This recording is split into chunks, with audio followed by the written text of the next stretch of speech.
सुराणा और मेरी स्नातक की प्रशिक्षक बहनों, आप सभी को सादर जय जिनेन्द्र। आज हम विज्ञ के पुनरावर्तन के साथ में अ, विज्ञ विशारद के पुनरावर्तन के साथ में समय सारणी का एक बार वापस से रिवीजन करेंगे। ये आप सब लोग एक बार दे पढ़ चुके हैं, विज्ञ में भी विशारद में भी। पर जो हम ज्ञानशाला का संचालन करते हैं उसमें 2 आवर्स की जो समय सारणी वह महत्वपूर्ण है, तो उसका नॉलेज हमें होना आवश्यक है।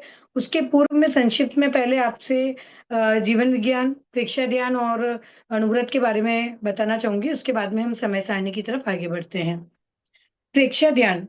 प्रेक्षा ध्यान क्या है? प्र प्लस शिक्षा, यानी 2 शब्दों से मिलकर बना हुआ ये शब्द है प्रेक्षा। इसका जो सूत्रपात है वो किस तरीके से हुआ? आचार्य तुलसी को किसी जन ने आकर ऐसा बोल दिया था कि क्या जैनों की भी कोई ध्यान की प्रणाली है क्या? तो गुरु गणाधिपति गुरुदेव ऋषि तुलसी ने सोचा कि जैनों की इतनी प्राचीन ध्यान की पद्धति है, यहाँ तक कि हमारे तीर्थंकर वगैरह सब ध्यान मुद्रा में ही रहते थे ज़्यादातर, फिर भी लोगों के मन में ये प्रश्न आया, यानी हमारे लिए सोचने की बात है। तो गुरुदेव ने उस समय मुनि श्री नतमल जी, जो बाद में आचार्य श्री महाप्रज्ञ जी बने, उन्हें कहा कि हमारे जो सामने जो चिंतन आया है, उसके लिए आपको थोड़ा काम करना है। हमारे जैनों की ध्यान विधि के लिए आपको जो प्रचलित ध्यान विधियाँ हैं वो, और क्या ध्यान विधि सबके लिए तर्कसंगत या लाभदायक होनी चाहिए, उसका पूरा निचोड़ निकाल कर आपको एक ध्यान की पद्धति समक्ष लानी है। फिर वर्षों तक इन सब चीज़ों का अनुसंधान किया, ध्यान परंपराओं का अध्ययन किया, और आचार्य श्री की प्रेरणा और समय की माँग के अनुसार मुनि श्री नतमल जी ने एक ध्यान पद्धति को सामने लाया, जिसका नाम रखा गया था प्रेक्षा ध्यान। वो वर्तमान में प्रचलित ध्यान पद्धति और जैन आगम में जो पद्धति दी गई थी, उसका तुलनात्मक अध्ययन करके उन्होंने ये पद्धति लाई और उसे प्रेक्षा ध्यान कर रखा गया। प्रेक्षा ध्यान का अर्थ है विशेष रूप से देखना। अभी किसको देखना है? अपने आप को। प्रेक्षा ध्यान का मूल सूत्र है संपिक्खई अपग मप्पयेणम। हम राग में बोलते तब इस तरीके से बोलते हैं, संपिक्खई अपग मपयेणं, यानी अपनी आत्मा को देखे, अपने द्वारा अपने को देखे, अपने को देखने का प्रयास ही है प्रेक्षा ध्यान। इसका मुख्य लक्ष्य क्या है? चित्त की निर्मलता। हमारा चित्त जो कषायों से मलिन है। कषाय किस तरीके के? या तो हम किसी से राग करते हैं, किसी से द्वेष करते हैं, तो इस तरीके से क्रोध, मान, माया, लोभ जैसे जो हमारे कषाय हमारे चित्त को मलिन किए हुए हैं, उनसे हमें दूर होना। इसका मूल लक्ष्य चित्त की निर्मलता है। मलिन चित्त में न तो ज्ञान की धारा बह सकती है और न ही आनंद के प्रकंपन सक्रिय हो सकते हैं। इसलिए प्रेक्षा ध्यान करने से हम हमारी जो गलत आदतें हैं उनसे छुटकारा पा सकते हैं। हमारा शरीर और मन जो तनाव से भरे हुए हैं, उस तनाव को हम दूर कर सकते हैं, और कई सारी चीजें हैं, ऐसी प्रॉब्लम्स है जिसका हम सॉल्यूशन इस प्रेक्षा ध्यान पद्धति के द्वारा निकाल सकते हैं। प्रेक्षा ध्यान के 4 चरण हैं। उसमें प्रथम चरण है शरीर को साधना, और अंतिम चरण है आत्म साक्षात्कार। चरण के नाम अलग है, मतलब इसका लक्ष्य क्या है कि पहले हमें हमारे शरीर को साधना है। जब तक हमारा शरीर नहीं सधेगा, तब तक हम हमारी आत्मा का साक्षात्कार नहीं कर सकते हैं। आत्मा का साक्षात्कार यानी अपने भीतर देखना है, यानी हम श्वास के जरिए श्वास को फील करते करते हमारे भीतर प्रवेश करते हैं, और हमारे भीतर में कुछ बुरी आदतें हैं या कुछ अच्छी चीजें हैं, वो सब हम जो अच्छी एक्सेप्ट करने लायक है उसे एक्सेप्ट करें, और जो गलत है उसे बाहर निकालने का प्रयास करें। प्रेक्षा ध्यान प्रयोग करने के लिए न तो कोई जैन होना जरूरी है, न किसी का तेरापंथी होना जरूरी है, और ना ही ऐसा हो कि वो तेरापंथ का शिष्य हो तो ही ये ध्यान की पद्धति स्वीकार कर सकता है। इसके लिए आवश्यक है मानवीय दृष्टिकोण और आग्रह मुक्त चिंतन। किसी चीज का आग्रह नहीं होना चाहिए कि नहीं हमारे तो ये बताया गया यही सही है, नहीं। प्रैक्टिकल आप करके देखें कि क्या आपकी हेल्थ के लिए अच्छा है, क्या आपके माइंड के लिए अच्छा है, क्या आपकी सोल के लिए अच्छा है। तो उसी के अकॉर्डिंग आपको ये ध्यान पद्धति बताई गई है, इसलिए इसमें कोई जैन होना आवश्यक नहीं है। जो भी व्यक्ति जिज्ञासु है, या जो जानना चाहता है अपनी आत्मा के बारे में, या जो ये ध्यान पद्धति करना चाहता है, वह सब इसे कर सकते हैं। प्रेक्षाकार जैसे कि मैंने बताया, प्र प्लस शिक्षा यानी देखना। अभी देखना क्या? गहराई से देखना, राग द्वेष रहित होकर देखना। सबसे मेन, कुछ भी चीज में हो, अगर हम को हमारी कोई फ्रेंड है तो हमारा उसके प्रति राग हो जाएगा, तो हमें लगेगा नहीं इसके साथ ऐसा हो गया, भगवान इसके साथ ऐसा नहीं होना चाहिए था। भले हमारी फ्रेंड गलत भी हो तो भी हमारी उससे राग की भावना है, हमारी प्रेम की भावना है, इसलिए हमारे माइंड में वो चीजें आ जाती है। इसी तरीके से किसी से द्वेष की भावना होती है, तब हमारे माइंड में नहीं इसके साथ तो ऐसा कोई बात नहीं होना चाहिए, तो ऐसा ही। तो ये सब राग द्वेष के कारण हो रहा है, इसलिए हमें क्या देखना है, राग द्वेष द्वेष से मुक्त होकर, राग द्वेष रहित होकर देखना है। और इसके प्रेक्षा ध्यान के मुख्य अंग है 8: कायोत्सर्ग, अंतरयात्रा, श्वास प्रेक्षा, शरीर प्रेक्षा, चैतन्य केंद्र प्रेक्षा, लेशा ध्यान, भावना और अनुप्रेक्षा। ये इसके 8 मुख्य अंग हैं और इसके सहायक अंग है आसन, प्राणायाम, मुद्रा और ध्वनि। ये 4 इसके सहायक अंग है। पहले हम आसन से हमारे शरीर को साधते हैं, प्राणायाम से हमारी श्वास की प्रक्रिया को बराबर करते हैं, मुद्राओं से हमें तटस्थ रहने की शक्ति मिलती है, और ध्वनि जैसे हम आरंभ की ध्वनि करते हैं, महाप्राण ध्वनि करते हैं, ये हमारे ध्यान की साधना में प्रवेश करने के मुख्य अंग है, इसलिए इन्हें सहायक अंग कहा गया है। फिर है विशिष्ट अंग। विशिष्ट अंग 3 है: वर्तमान क्षण की प्रेक्षा, विचार प्रेक्षा और अनिमेष प्रेक्षा। ये जब हम ध्यान में बहुत स्ट्रोंग हो जाते हैं, क्योंकि ये विशेष तरह की साधना है।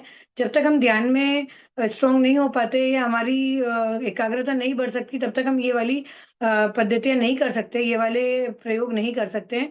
तो इसलिए पहले हमें ध्यान करना है, उसके बाद में ये विशिष्ट प्रकार के ध्यान के प्रयोग करने हैं। प्रेक्षा का अर्थ है स्वयं के विवेकशील मस्तिष्क को जागृत करने की पद्धति। आत्मा के द्वारा आत्मा को देखें, इसका मूल सूत्र क्या है कि हमें राग द्वेष मुक्त होकर देखना है। इसका पहला चरण है कायोत्सर्ग। कायोत्सर्ग से पहले हम हमारी पूरी बॉडी को स्थिर शिथिल करते हैं, तनाव मुक्त करते हैं, और उसके बाद में इसका दूसरा चरण है अंतर यात्रा, जिसमें हम शक्ति केंद्र से ज्ञान केंद्र तक हमारी जो ऊर्जा, जो हमारी सारी ऊर्जा नीचे शक्ति केंद्र पर एकत्रित हुई हुई है, उसे हम ज्ञान केंद्र तक लाते हैं, और फिर जहां जहां पे भी हमें उसकी जरूरत होती है, हम उसका प्रसारण करते हैं। कहने का मतलब हमारी एनर्जी कहाँ पर प्रयोग ली जानी चाहिए, उसमें हम उसको यूज लेते हैं। ध्यान का तीसरा चरण है श्वास प्रेक्षा, शरीर प्रेक्षा, चैतन्य केंद्र प्रेक्षा, लेशा ध्यान। यानी तीसरा चरण हम बदल बदल कर करते हैं, कभी हम श्वास प्रेक्षा का प्रयोग करते हैं, कभी दीर्घ श्वास का करते हैं, कभी लेशा ध्यान कर सकते हैं, कभी चैतन्य केंद्रों पर प्रेक्षा कर सकते हैं। तो इस तरीके से तृतीय चरण जो होता है वो हम परिवर्तित करते रहते हैं। इसमें प्राण ऊर्जा और संकल्प शक्ति का विकास होता है।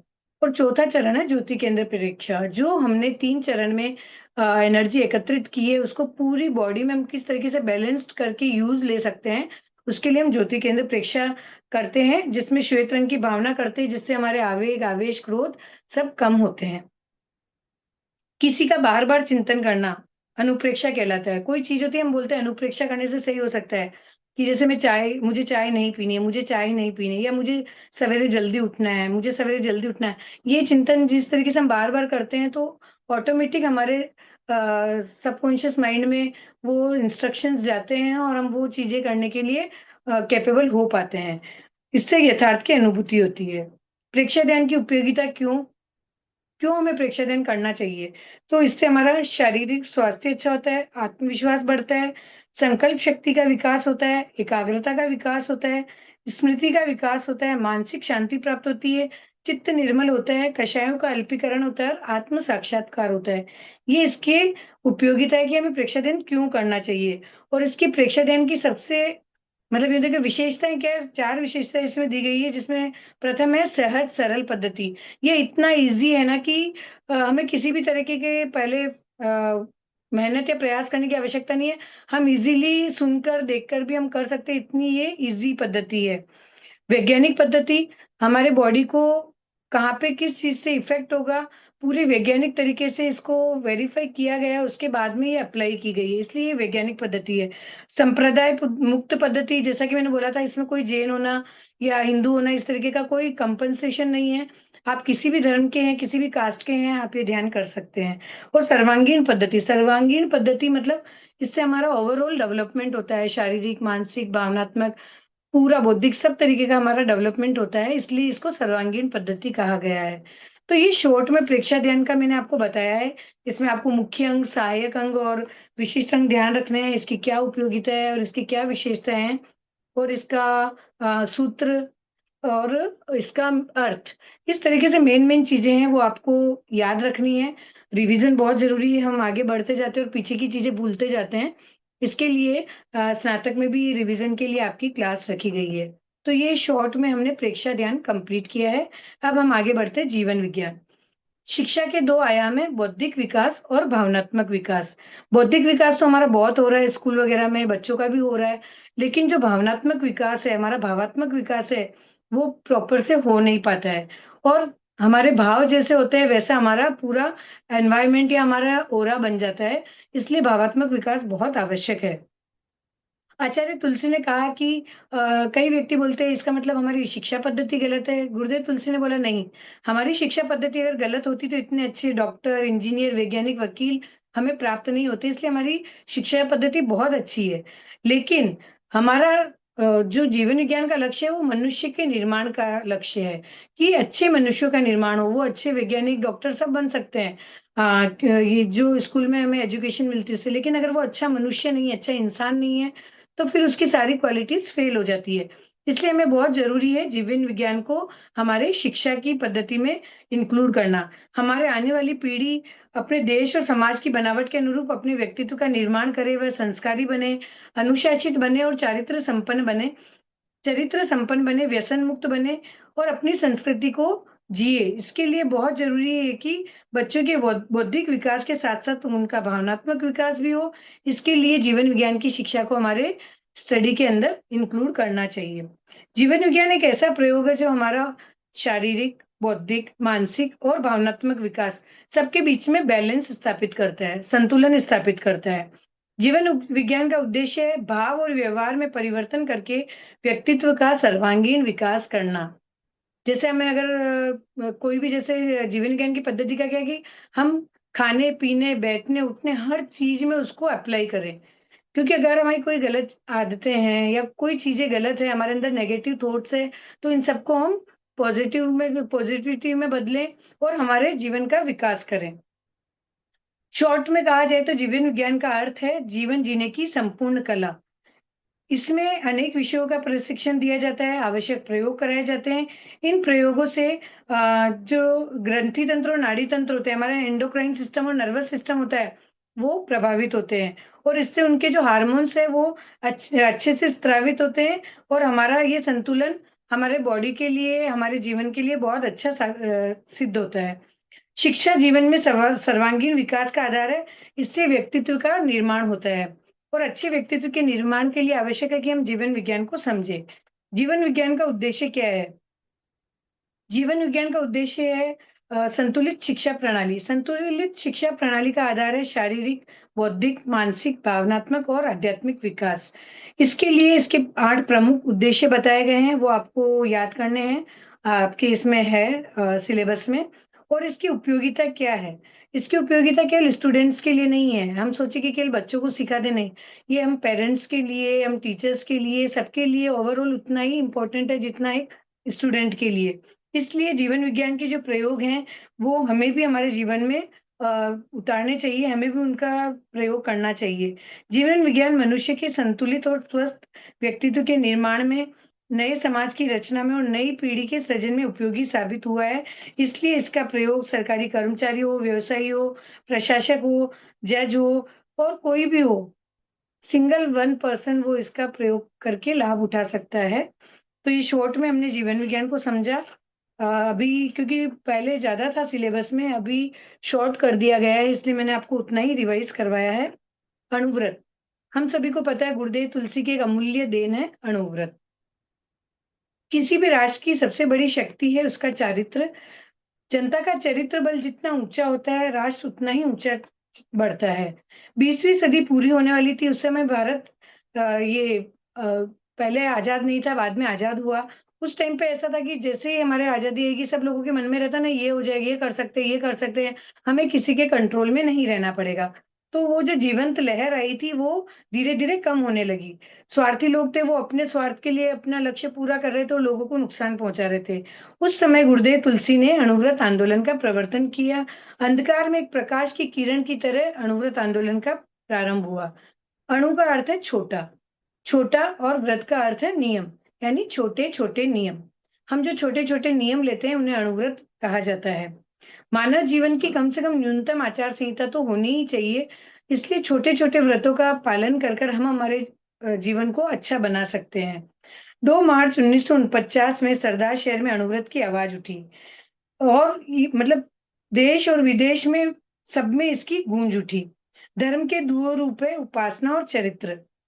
उपासना के अनेक रूप होते हैं, पर चरित्र का एक ही रूप होता है। भिन्न-भिन्न संप्रदाय में आस्था रखने वाले व्यक्ति अपनी-अपनी आस्था के अनुसार उपासना करते हैं। कोई मंदिर में जाते हैं, कोई मस्जिद में जाते हैं, कोई चर्च में प्रार्थना करते हैं, तो कोई गुरुद्वारा में ग्रंथ साहब का पाठ करते हैं। अणुव्रत का किसी भी उपासना विधि में हस्तक्षेप नहीं है। इस बात से भी कोई सरोकार नहीं है कि व्यक्ति किस धर्म को मानता है। वो किसी भी धर्म का हो सकता है या व्यक्ति किसी एक पर्टिकुलर जैन संत को ही अपना आचार्य मानता हो, ऐसा भी ज़रूरी नहीं है। अणुव्रत का केवल इतनी अपेक्षा रखता है कि व्यक्ति प्रामाणिक हो, पवित्र हो, समस्या पैदा करने वाला ना हो। मतलब व्यक्ति में प्रामाणिकता की भावना होनी चाहिए, उसके विचार शुद्ध होने चाहिए। पदार्थ बदलते हैं, दुनिया बदलती है, फिर मनुष्य क्यों नहीं बदलता? हम बोलते हैं ना, परिवर्तन सृष्टि का नियम है।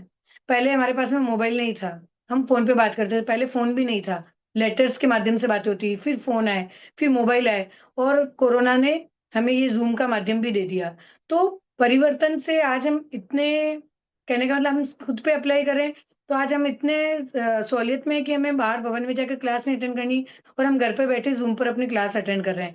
बहुत सारे सेशंस हैं, ओनली केवल हमारा ज्ञानशाला का नहीं, बहुत सारी चीज़ें हम जो बैठे-बैठे घर पे सीख रहे हैं।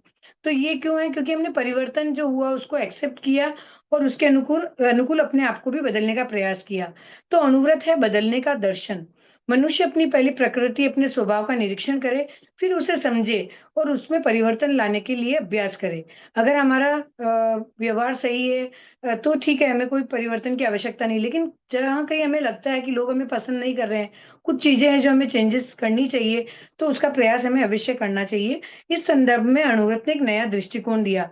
उसने संप्रदाय मुक्त धर्म की अवधारणा दी। अणुव्रत केवल धर्म है, वह संप्रदाय नहीं है। इस चीज़ को ध्यान रखें, हमें इसे संप्रदाय से नहीं जोड़ना है, वो सर्वसाधारण के लिए है। विद्यार्थी को अगर हम प्रारंभ से ही प्रायोगिक रूप में संयम है खलु जीवनम अर्थात संयमी जीवन है, इसका बोध सिखा दे तो शायद आगे उसके लिए भविष्य के लिए बहुत अच्छा कार्य हो जाएगा। सामाजिक जीवन में उसे प्रतिष्ठित कर दिया जाए तो जीवन को नई दिशा और नया आयाम मिल सकता है। अनुव्रत की आचार संहिता जो हमें पता है 11 पॉइंट्स है, जिसमें मैं किसी निरपराध व्यक्ति का वध नहीं करूँगा, आक्रमण नहीं करूँगा, हिंसात्मक एवं तोड़-फोड़ मूलक प्रवृत्तियों में भाग नहीं लूँगा, मानवीय एकता में विश्वास रखूँगा, धार्मिक सहिष्णुता रखूँगा, सब व्यवसाय और व्यवहार में प्रामाणिक रहूँगा, ब्रह्मचर्य की साधना और संग्रह की सीमा का निर्धारण करूँगा, चुनाव के संबंध में अनैतिक आचरण नहीं करूँगा, सामाजिक रूढ़ियों को प्रश्रय नहीं दूँगा, मैं व्यसन मुक्त जीवन जीऊँगा तथा मादक एवं नशीले पदार्थों का प्रयोग या सेवन नहीं करूँगा, मैं पर्यावरण की समस्या के प्रति जागरूक रहूँगा, हरे-भरे वृक्ष नहीं काटूँगा। इस तरीके से 11 अणुव्रत के नियम गुरुदेव तुलसी ने बताए हैं, इसको डिटेल में भी दिया गया है।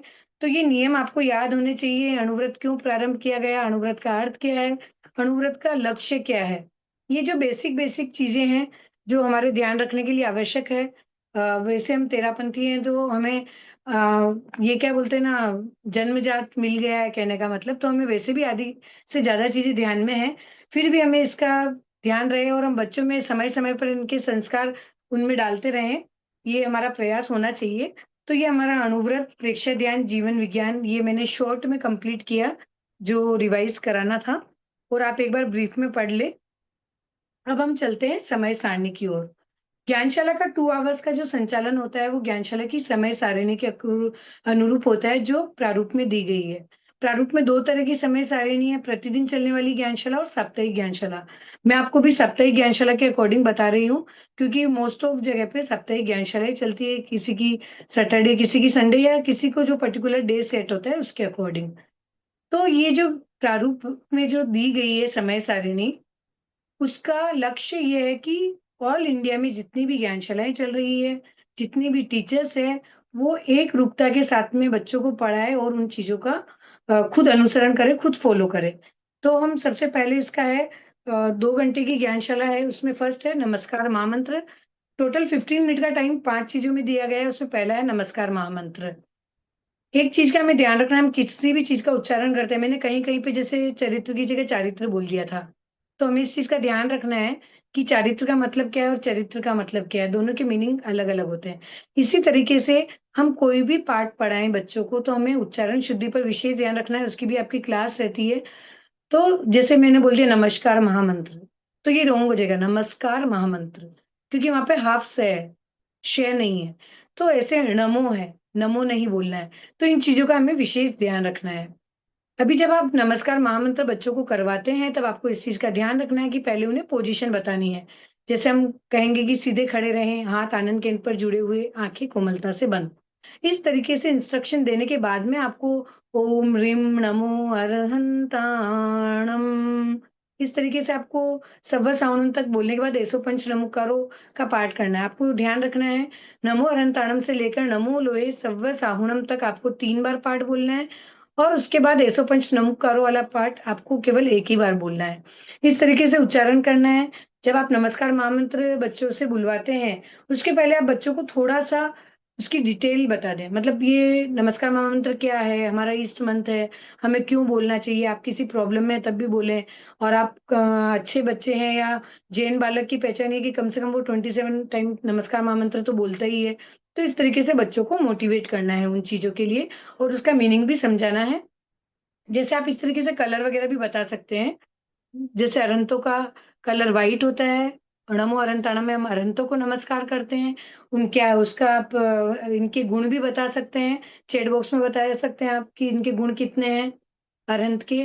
तो इस तरीके से हम बच्चों को शॉर्ट में ये चीज़ें पहले बता सकते हैं कि सिद्धों का कलर लाल रंग का होता है या अरुण रंग का बोल सकते हैं और नमो सिद्धानम जो दूसरा पद है उसमें हम सिद्धों को वंदना करते हैं। क्योंकि हमारा अर्थ भी आता है ना उसमें सिद्धों का नमस्कार हो, तो बच्चों को हम इस तरीके से बता सकते हैं। इसी तरीके से थर्ड में आचार्यों को नमस्कार हो, हाँ, 12 गुण हैं अरहंतों के। थर्ड में हम आचार्यों को नमस्कार करते हैं, जिनका कलर येलो होता है। वर्तमान में हमारे आचार्य श्री महाशमन जी हैं। इसी तरीके से उपाध्याय का कलर ग्रीन कलर का होता है। वर्तमान में हमारे आचार्य ही हमारे उपाध्याय हैं क्योंकि हम बच्चों को बोलते थे कि उपाध्याय को नमस्कार हो, लेकिन हम बताते नहीं कि उपाध्याय क्या है। तो हम छोटी-छोटी चीज़ें जो हम बता सकते हैं, अवश्य बताएँ और नमो लोए सव्व साउणम यानी हम श्लोक में जो सभी साधु-साध्वी उन्हें नमस्कार करते हैं, उनका कलर ब्लू है और इनके गुण है 27। तो इस तरीके से हम कलर के साथ में बच्चों को ये चीज़ बता सकते हैं। ये हमारा ईस्ट मंथ है, हमारी इसमें भावना प्रबल होनी चाहिए और आप इसको कम से कम 27 टाइम अवश्य करें। अगर आपको एक साथ में समय नहीं है, सुबह स्कूल के लिए लेट होते हैं, वेरी गुड कनक जी। बराबर बताया आपने सारे इनके गुण। हम सुबह-सुबह जैसे अगर 27 टाइम नहीं बोल सकते, तो आप सुबह उठकर 5 बार बोल लीजिए, खाना खाने से पहले 5 टाइम, नाश्ता करने से पहले 5 टाइम, शाम का खाना खाने से पहले 5 टाइम और रात को सोने के पहले 7 टाइम बोल दो। इस तरीके से आपका 27 टाइम पूरा हो जाएगा।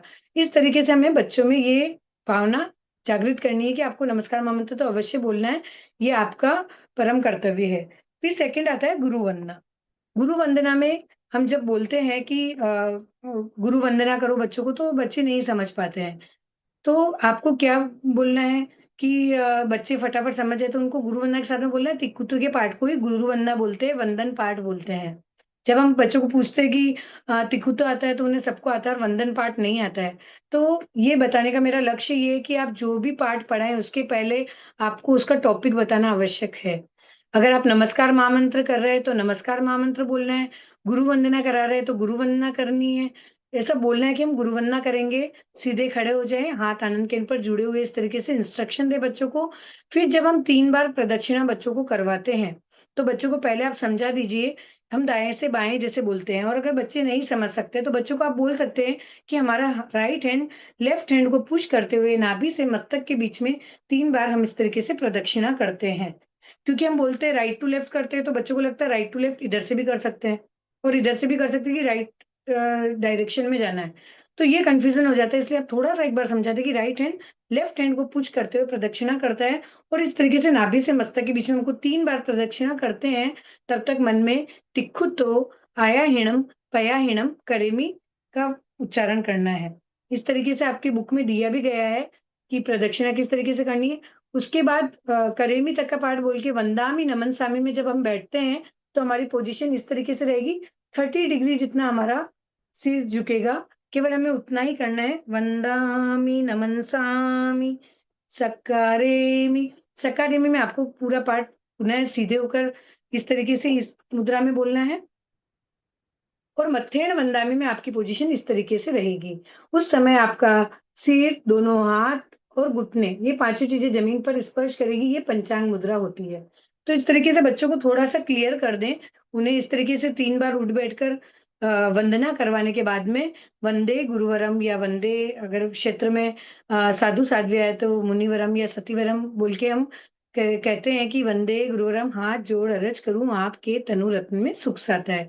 इस तरीके से हम बच्चों को बुलवाते हैं, बच्चों को हार्ड वर्ड्स हो तो उनकी मीनिंग समझाएँ, तनु अर्थात शरीर और रत्न यानी ज्ञान, दर्शन, चारित्र। क्योंकि साधु-साध्वियों में वो गुण पाए जाते हैं, उनके 3 रत्न ज्ञान, दर्शन, चारित्र होते हैं, तो हम उनके शरीर के साथ हम उनके गुणों की भी सुख-साता पूछते हैं।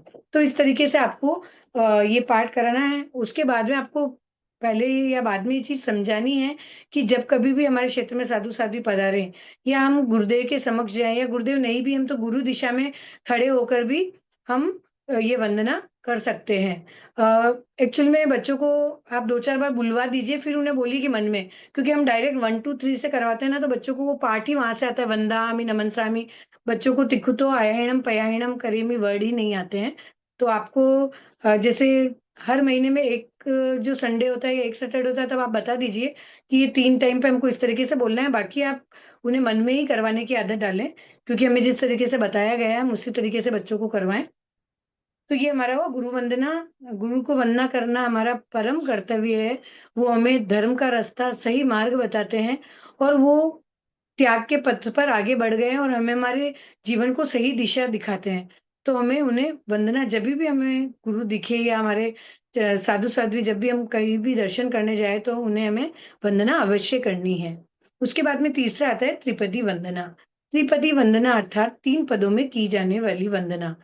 हर का आपको टॉपिक बोलना है, इस बात का आप अवश्य ध्यान रखें। डायरेक्ट वंदे हरम गुरुवरम वो वाला नहीं करना है। आपको उसका पाठ का नाम बताना है कि आप क्या करवा रहे हैं। उसके बाद में आपको बोलना है, वंदना आसन में बैठे, हाथ आनन केंद्र पर जुड़े हुए, इस तरीके से। बच्चों में वंदनासन और वज्रासन में भी कन्फ्यूज़न होता है, तो आप बोल सकते हो कि वंदना आसन में पैर इस तरीके से पीछे से स्टैंडिंग रहते हैं और वज्रासन में फ़ोल्ड हो जाते हैं।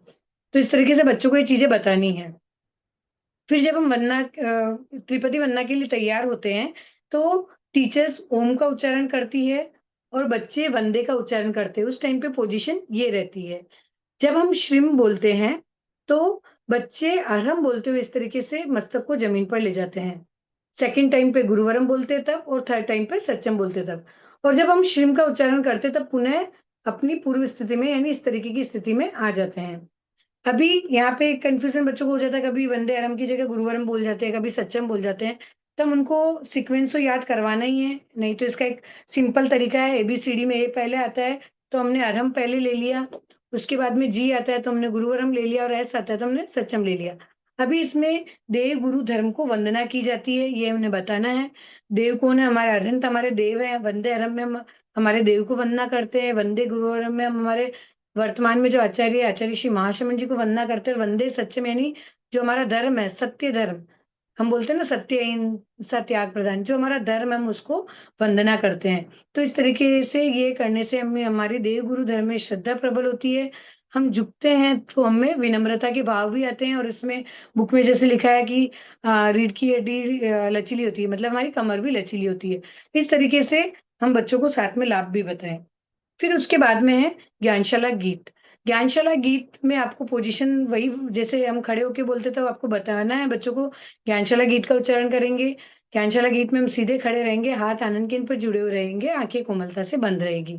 ज्ञानशाला गीत के लिए एक बात का विशेष ध्यान रखें, जिस तरीके से हमारे लिए राष्ट्रगान इम्पोर्टेंट है, उसी तरीके से ज्ञानशाला के लिए ज्ञानशाला गीत इम्पोर्टेंट है। क्योंकि एक तरीके से ये नेशनल सॉन्ग से कम नहीं है हमारे लिए, इसलिए बच्चों को ये समझा दीजिए, जब कभी भी हम इसका संगान करें, हम बैठे नहीं रहें, हम उसके समान में खड़े होकर इसका संगान करें। प्रशिक्षक भी अपने स्थान पर बैठे नहीं रहें। जब ज्ञानशाला गीत का उच्चारण होता है, तब हमें खड़े ही रहना है, चाहे आप किसी प्रोग्राम में भी करवा रहे हैं, तो भी आपको ये इंस्ट्रक्शन देने हैं। उसके बाद में जैसे इसके पद्य आते हैं, उसमें हर पद्य में एक-एक तरीके से हमारे में गुण आए, उस तरीके की हमारे भाव आए, उस तरीके से उसमें शब्द दिए गए, जैसे विद्या की पावन मंदिर में सच्ची शिक्षा हम पाएँ। यानी ये विद्या से रिलेटेड है कि हम अच्छी शिक्षा पाएँ, अच्छे मनुष्य बने। इसी तरीके से त्याग तपस्या वाला है, विद्यार्थी के लिए है, भाईचारे के लिए है। तो ये हमें अच्छी क्वालिटीज़ देने के लिए है। हमने आँखें बंद इसलिए की है कि जब हम आँखें खुली रखते हैं तो हमारा ध्यान इधर-उधर होता है, हम गा भला रहे होते हैं। पर उस गाने के साथ में, उन शब्दों के साथ में हमारे भाव नहीं जुड़ते हैं। ज्ञानशाला का सॉन्ग लंबा है, हमें पता है, अगर बच्चों की आँखें खुली रहेगी कि तो उनके भाव उससे नहीं जुड़ेंगे। तो इसलिए हम आँखें बंद कर देते हैं, एटलीस्ट थोड़ा तो उनका ध्यान उस वर्ड्स पे कॉन्सन्ट्रेट हो, जो वो गा रहे हैं। इसका भी ऑडियो है, जो डालमजी भाई साहब की राग में बहुत अच्छा से गाया हुआ है, क्योंकि हम बहुत जगह निरीक्षण के लिए जाते हैं, तो देखते हैं कि हर जगह थोड़ी अलग-अलग राग में ये ज्ञानशाला गीत को गाया जाता है। ये जो अरम अरम की वंदना है, हमारी ज्ञानशाला की जो वंदना है, इसको एक ही राग में गाएँ, और जो ऑडियो है वो आपको बोला ग्रुप में भेज दिया जाएगा, तो उसी का आप फ़ॉलो करें और उसी तरीके से आप बच्चों को भी सिखाएँ, ताकि वो एक तरीके से और अच्छे से सामूहिक संगान में अच्छा लगे। उसके बाद में है प्रतिज्ञा। ज्ञानशाला की प्रतिज्ञा में हमें पैरों का वी शेप रखना है, हाथ आनंद केंद्र पर जुड़े हुए। ध्यान रखें, पैरों का वी शेप, एड़ी मिली हुई, पंजे खुले हुए। ज्ञानशाला की प्रतिज्ञा के 7 पॉइंट्स हैं। हम सभी को सातों पॉइंट्स आते हैं, पर इस चीज़ में ध्यान रखना है कि जब हम ज्ञानशाला की प्रतिज्ञा करवाते हैं, तो उसका सीक्वेंस ध्यान रखें। ऐसा नहीं कि आपने प्रथम पद बोल दिया, उसके बाद में थर्ड लाइन बोल दी, इस तरीके से नहीं। मैं ज्ञानशाला का विद्यार्थी हूँ, मुझे ज्ञानशाला में भाग लेने पर गौरव है। उसके बाद में मैं अनुशासन का पालन करूँगा, इस तरीके से नहीं। वो 4th नंबर पे है, तो हमें 4th भी बोलना है, जो लाइन 6 नंबर पे है, हमें 6 नंबर पे ही बोलनी। इस चीज़ का ध्यान रखना है, सातों हमें सीक्वेंस वाइज़ बुलवाने हैं। दूसरी चीज़, इसमें जो हार्ड वर्ड्स है, जैसे गौरव, गौरव यानी मैं प्राउड फ़ील करता हूँ कि मैं इस ज्ञानशाला का स्टूडेंट हूँ। तो बच्चों को इस तरीके से हार्ड वर्ड्स के मीनिंग बताने हैं। व्यसन मुक्त यानी मैं लाइफ़ में कभी स्मोकिंग वग़ैरह नहीं करूँगा, या नॉन-वेज नहीं खाऊँगा, हम शाकाहारी जीवन जिएँगे। नॉन-वेजिटेरियन फूड कभी भी उसको हम नहीं खाएँगे, भला कहीं पे भी चले जाएँ। आज बच्चे हमारे साथ में हैं, उनके पेरेंट्स के साथ में हैं, हमारे निरीक्षण में हैं, इसलिए हम उन पर ध्यान दे सकते हैं। पर हमारी ज्ञानशाला से निकलने के बाद बच्चे कॉलेज में और मतलब आगे स्टडी के लिए इन फ्यूचर वो आउट ऑफ मतलब आपके एरिया से या आउट ऑफ इंडिया भी जाते हैं। तो बच्चों में ये जो मेन चीज़ें हैं कि वो कभी भी स्मोकिंग ना करे, या व्यसन मुक्त सॉरी नॉन-वेज ना खाए, तो ये जो प्रतिज्ञाएँ हम बचपन में डाल रहे हैं, उनको बोलना है कि आप लाइफ टाइम के लिए प्रॉमिसेस ले रहे हो कि इस तरीके का हमें कभी भी फूड नहीं खाना है, कहीं भी कोई भी परिस्थिति आ जाए। जैसे हम बड़ों का आदर करूँगा, तो हमें बड़ों का आदर करना है, उनके चरण स्पर्श करने हैं। मतलब प्रतिज्ञा के माध्यम से बहुत सारी चीज़ें, क्वालिटीज़ उनके अंदर बिल्ड कर सकते हैं। जैसे अनुशासन का पालन करूँगा, हम ज्ञानशाला में जब ये चीज़ें करवाते हैं, तभी बच्चे डिसिप्लिन में नहीं रहते हैं। तो आप उनको डिसिप्लिन का जैसे इस मंथ में इसने डिसिप्लिन रखा, तो आप उसको एक प्राइज़ देके मोटिवेट कर सकते हैं, उनसे दूसरे बच्चे भी सीखें।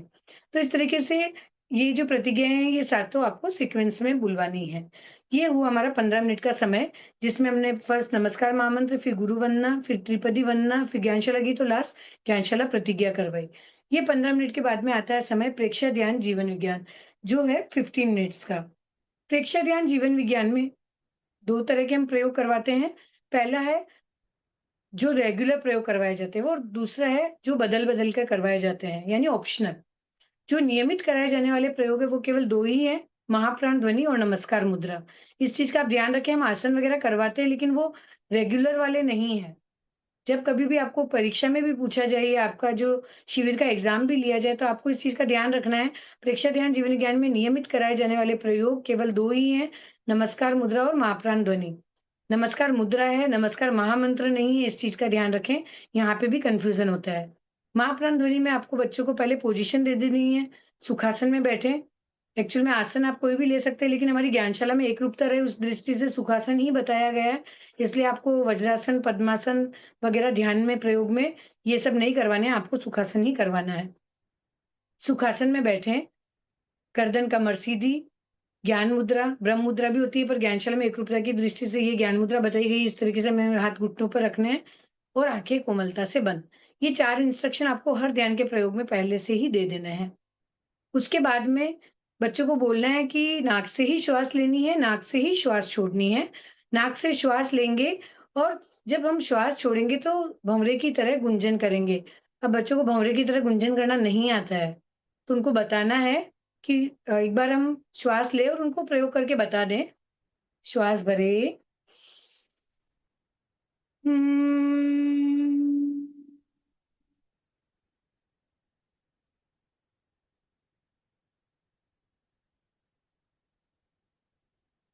बच्चों को इस तरीके से करके बता दें कि इस तरीके से हमें 3 बार महाप्राण ध्वनि का प्रयोग करना है। और अगर आप इसका अपनी लाइफ में ज़्यादा चाहते हैं कि मेरे प्रभाव आए, तो आप घर पर टाइम मिले तो 5 मिनट, 10 मिनट इसका लगातार प्रयोग कर सकते हैं, क्योंकि इसके लाभ से ही आपको पता चल जाएगा बच्चों की इसमें क्या होता है। इससे पढ़ाई में मन लगता है, हमारा कंसंट्रेशन बढ़ता है, आवाज़ मधुर होती है, सब चाहते हैं आवाज़ मधुर हो, सब बच्चे चाहते हैं कि मैं पढ़ाई में इंटेलिजेंट हूँ, मेरा कंसंट्रेशन बढ़े। तो इस तरीके से बच्चों को आप बेनिफिट बताकर ये चीज़ें करने को बोलें और महाप्राण ध्वनि में एक्चुअल में बहुत इफ़ेक्टिव होती है। आप स्वयं भी घर पर इसका प्रयास कर कर देख सकते हैं। बच्चों को और इसको समझाने के लिए हम ऐसा बोल सकते हैं कभी-कभार कि उन्हें ये फ़ील हो, जब हम महाप्राण ध्वनि करते हैं और का जब हम करते हैं श्वास छोड़ते समय गुंजन, तब हमारे यहाँ पे हाथ रख के आप ज्ञान केंद्र पे हाथ रखवा कर बच्चों को बोल सकते हैं कि आप फ़ील करें कि आपके वाइब्रेशंस कितने हो रहे हैं। ये वाइब्रेशंस हो रहे हैं, आपके न्यूरॉन्स इस कारण से एक्टिव हो रहे हैं। तभी आपकी मेमोरी भी बढ़ती है, आपका कंसंट्रेशन पावर भी बढ़ता है। अगर आपको बहुत ऐसा लग रहा है कि मेरे को बहुत स्ट्रेस वगैरह है, तो भी आपको शांत फ़ील होता है अगर माँ-प्राण ध्वनि कर लेते हैं। तो इस तरीके से आपको बच्चों को वो सब चीज़ें बतानी है। क्योंकि जब तक हम बच्चों को लाभ नहीं बताते ना, बिना बेनिफिट कोई कुछ काम नहीं करते, तो हमें ये बताना बहुत आवश्यक हो जाता है। तो ये हुआ हमारा रेगुलर किए जाने वाले प्रयोग में पहला प्रयोग महाप्राण ध्वनि। अभी दूसरा प्रयोग है नमस्कार मुद्रा। नमस्कार मुद्राएँ 5 है, आप बच्चों को बता दें। आप चाहे तो ओम ह्रीम नमो अनंताणम बोल के डायरेक्ट भी करवा सकते हैं। और दूसरा ये है कि जैसे आपने पहले मुद्रा का नाम बोल दिया, अर्हम मुद्रा, इस तरीके से पहले आपने बोल दिया बच्चों हम अर्हम मुद्रा करेंगे, फिर हम ओम ह्रीम नमो अरहंताणम करके 1 पूरा हाथ ऊपर जाएगा, इस तरीके से और 2 में नीचे आएगा। इसके भी सारे वीडियोज़ आपको दिए गए हैं, जो भी मैं आपको बता रही हूँ, सारे प्रयोग के वीडियोज़ है, भला त्रिपदी वंदना हो, गुरु वंदना हो, नमस्कार महामंत्र हो, सबके वीडियोज़ प्रकोष्ठ द्वारा बनवाए गए हैं। डालम जी भाई साहब के जानकारी में उनके समक्ष बनाए गए हैं, तो आप सभी टीचर्स को वो वीडियो बार-बार देखने हैं और उसमें काउंटिंग के साथ में ही नमस्कार मुद्रा दी गई है, तो आपको बच्चों को काउंटिंग के साथ में ही करवानी है। एक नॉर्मल सी चीज़ उन्हें स्टार्टिंग में ही बता दें, जब भी हमारे हाथ या हमारी बॉडी ऊपर की तरफ जाती है, तो उस समय हम श्वास भरते हैं और जब हमारे हाथ नीचे आते हैं, पुनः स्थिति में आते हैं, तब श्वास छोड़ते हैं। तो बार-बार आपको श्वास भरे, हाथ ऊपर करे, श्वास छोड़े, हाथ नीचे ल छोड़ते, हाथ नीचे लाएँ, ये सब बोलने की आवश्यकता नहीं रहती है। फिर आप 1, 2, 3 में इज़िली करवा सकते हैं। तो जैसे मैं करके बताती हूँ, फर्स्ट बोला अरहम मुद्रा, ॐ ह्रीं नमो अरहन्ताणम्। 1 मैं पूरा हाथ ऊपर नहीं ले जा रही हूँ, नहीं दिखेगा आपको इसलिए। 2 बाकी हमारे ये हाथ सटे हुए रहते हैं इस तरीके से, इस चीज़ का ध्यान रखना है। इसी तरीके से इसकी निष्पत्ति साथ के साथ में बता दें कि अरम मुद्रा की निष्पत्ति है वीतरागता। फिर हम सेकंड करवाते हैं तब पुनः वापस सिद्ध मुद्रा, फिर ओम ह्रीम नमो सिद्धाणम और फिर आपको काउंटिंग में कराना है 1 हाथ ऊपर जाएँगे, 2 में इस तरीके से खुलेगा, 3 में इस तरीके से वापस हाथ क्लोज़ होंगे और 4 में हाथ नीचे। आचार्य मुद्रा में भी 1 और 2 इस तरीके से और इनकी निष्पत्ति साथ में बताते जाना है। आरंभ मुद्रा आपकी कंप्लीट हो गई, उसके बाद बच्चों को पूछ लें इसकी निष्पत्ति क्या है? पूर्ण स्वतंत्रता। इसी तरीके से आचार्य मुद्रा की है आप बताएँगे क्या है? एक बार चैट बॉक्स में बताएँगे आचार्य मुद्रा की निष्पत्ति, उपाध्याय मुद्रा की निष्पत्ति।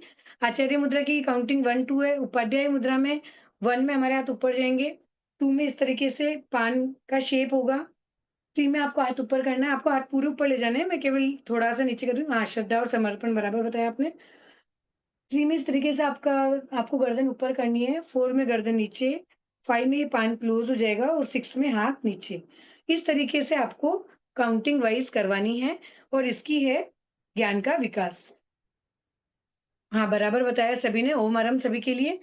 5th है मुनि मुद्रा में भी 6 की काउंटिंग में होगा, 1 में हाथ ऊपर जाएँगे, 2 में अंजलि बनेगी, 3 में हम अंजलि को नीचे की तरफ ले जाएँगे, 4 में पुनः ऊपर, 5 में हाथ क्लोज़ होगा और 6 में नीचे आएगा और उसकी निष्पत्ति समता और साधना।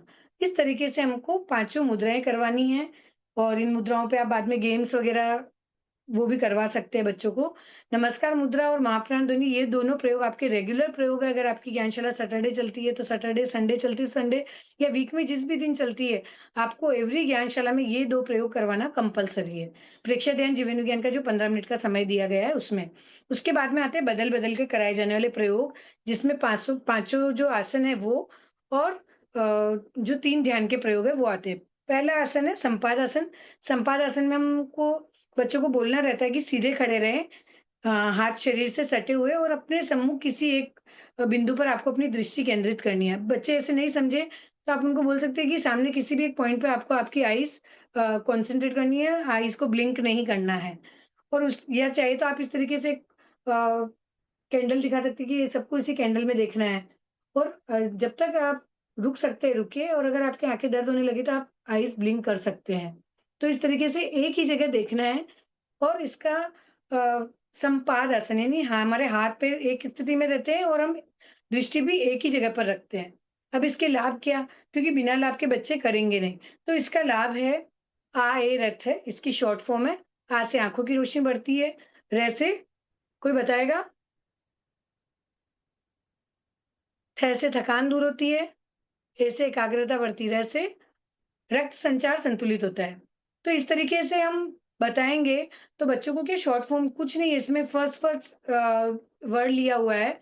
उसका मतलब लेटर लेके एक वर्ड बना दिया, आए रहता है, तो बच्चों को ईज़िली लाभ भी याद हो जाता है। अभी बच्चों को किसी को चश्मा है या किसी की आँखें कमज़ोर है, तो आप उनको मोटिवेट कर सकते हैं, ये बार-बार करो, आपकी आइज़ का मतलब चश्मा धीरे-धीरे नंबर कम हो जाएँगे या आपका ब्लड सर्कुलेशन अच्छा होगा, रक्त संचार संतुलित होता है। मगर बच्चे नहीं समझते तो उनको बताइए ब्लड सर्कुलेशन अच्छा बैलेंस रहेगा इस तरीके से। थकान दूर होगी, अगर आप थके हुए तो भी आसन करेंगे तो आपको रिलैक्स फ़ील होगा। तो इस तरीके से बच्चों को मोटिवेट अवश्य करें। उसके बाद है ताड़ासन। ताड़ासन में भी बच्चों को पोज़ीशन देनी है आपको सबसे पहले सीधे खड़े रहें, एड़ी मिली हुई पंजे खुले हुए सॉरी यानी पैरों का वी शेप, ठीक है? पहले हमारा संपादासन में इस तरीके से था और ताड़ासन में इस तरीके से पोज़ीशन हो जाएगी, एड़ी मिली हुई, पंजे खुले हुए। अब ये भी आपको काउंटिंग के साथ में करवाना है, 1 में आपकी फिंगर्स इस तरीके से लॉक होगी, 2 में पलटना है, 3 में हाथ ऊपर जाएँगे, 4 में आप पंजों के बल खड़े हो जाएँगे, 5 में एड़ी नीचे आएगी, 6 में हाथ नीचे, 7 में हाथ सीधे करने, 8 में हाथ इस तरीके से खुलेंगे। तो आपको मतलब पूरा प्रॉपर काउंटिंग वाइज़ ये बच्चों को करवाना है। जैसा कि मैंने आपको पहले बोला है, जब हमारे हाथ ऊपर जाते हैं तो श्वास भरते हुए जाएँगे, जब हाथ नीचे आते हैं तो श्वास छोड़ते हुए आएँगे। एड़ी ऊपर गई यानी हमें श्वास पुनः छोड़नी है और वापस एड़ी नीचे ही तो भरनी है। तो इस तरीके से आपको बच्चों को पूरा ही बता देना है इस तरीके से, उसके बाद में प्रयोग करवाना है। जब हम 1 बोलते हैं, तो बच्चों के हाथ सामने से ऊपर जाने चाहिए, इस तरीके से ऊपर नहीं जाएँगे। फिर ये तो चलो क्रॉस किया हुआ सामने से ही जाएँगे। जब हाथ नीचे आएँगे तो इस तरीके से नीचे नहीं लाने हैं, आपको सामने से ही नीचे लाने हैं और नीचे आके हाथ खोलने हैं ऐसे सीधे करके फिर खोलने हैं। इन चीज़ों का आपको ध्यान रखना है। ताड़ासन की जब मेन पोज़ीशन रहती है, जब हम इस तरीके से रहते हैं, पंजों के बल खड़े हुए रहते हैं और हाथ हमारे इस तरीके से लॉक रहते हैं। इसकी शॉर्ट फॉर्म में आलय कहते हैं, सब विज्ञ विशारद में पढ़े हुए हैं और बहुत अच्छा लग रहा है कि आपको सारा याद भी है। आ से आलस्य दूर होता है, ल से लंबाई बढ़ती है, क से कब्ज़ दूर होती है, त से तनाव दूर होता है। इस तरीके से हमको इसके लाभ भी बताने हैं। ओम अरम सब चैट बॉक्स में बहुत एक्टिव है और बहुत अच्छे से फटाफट फटाफट मेरे बिना पूछे ही आंसर कर रहे हैं। मैंने एक का पूछा और आप आगे से आगे रिप्लाई कर रहे हैं, तो सबके लिए बहुत बड़ा ओम अरम। उसके बाद में कोणासन। कोणासन में भी आपको पोज़ीशन देनी है, सीधे खड़े रहें, एड़ी पंजे मिले हुए। 1 में आपको ध्यान रखना है कि आपका हाथ सामने से ऊपर जाएगा। इस तरीके से 1 में पोज़ीशन ये रहेगी। 2 में इस तरीके से हाथ बेंड होगा और घुटना बेंड नहीं होगा। जितना हाथ नीचे जाता है उतना ही आपको हाथ नीचे ले जाना है। इस चीज़ का ध्यान रखना है। जब हम ये आसन करते हैं तो हमें हाथ को जैसे इस तरीके से झुकाना है, जितना हम बॉडी नीचे जा रही है हमारा हाथ अपने आप नीचे जाएगा। बट इस तरीके से नहीं झुकाना है, नीज़ को बेंड नहीं करना है। इन चीज़ों का हमें विशेष ध्यान रखना है, जब हम आसन करवाते हैं, क्योंकि जैसा हम करवाएँगे बच्चे वैसे ही करेंगे। तो बच्चों को बताना है कि 1 में इस तरीके से पोज़ीशन रहेगी, 2 में ऐसे रहेगी, 3 में वापस ऐसे रहेगी और 4 में आपको हाथ इस तरीके से सामने से ही नीचे लाना है, साइड से नीचे नहीं लाना है। ठीक है? इसकी शॉर्ट फॉर्म बता दी है चैट बॉक्स में, चेक फेक और उसकी फुल फॉर्म भी बता दी है कि चेहरा तेजस्वी होता है, कंधों का दर्द दूर होता है, फेफड़े मजबूत होते हैं और कैसे कमर लचीली होती है। हर बच्चा चाहता है कि मेरा फेस ग्लो करे, तो बच्चों को बोलना, क्योंकि जो-जो चीज़ें हम बच्चों को ईज़िली उनके माइंड में सेट कर सकते हैं, उसके बेनिफिट वो बहुत अच्छे से सेट करें ताकि बच्चे घर पे भी जाकर वो करें। क्योंकि ज्ञानशाला में हम एवरी वीक ये करवा नहीं पाते हैं। बच्चों को इसका अच्छा लाभ मिले, बच्चे अपनी डेली रूटीन की लाइफ में ये फॉलो करें, इसलिए आपको ये चीज़ें उन्हें बतानी है।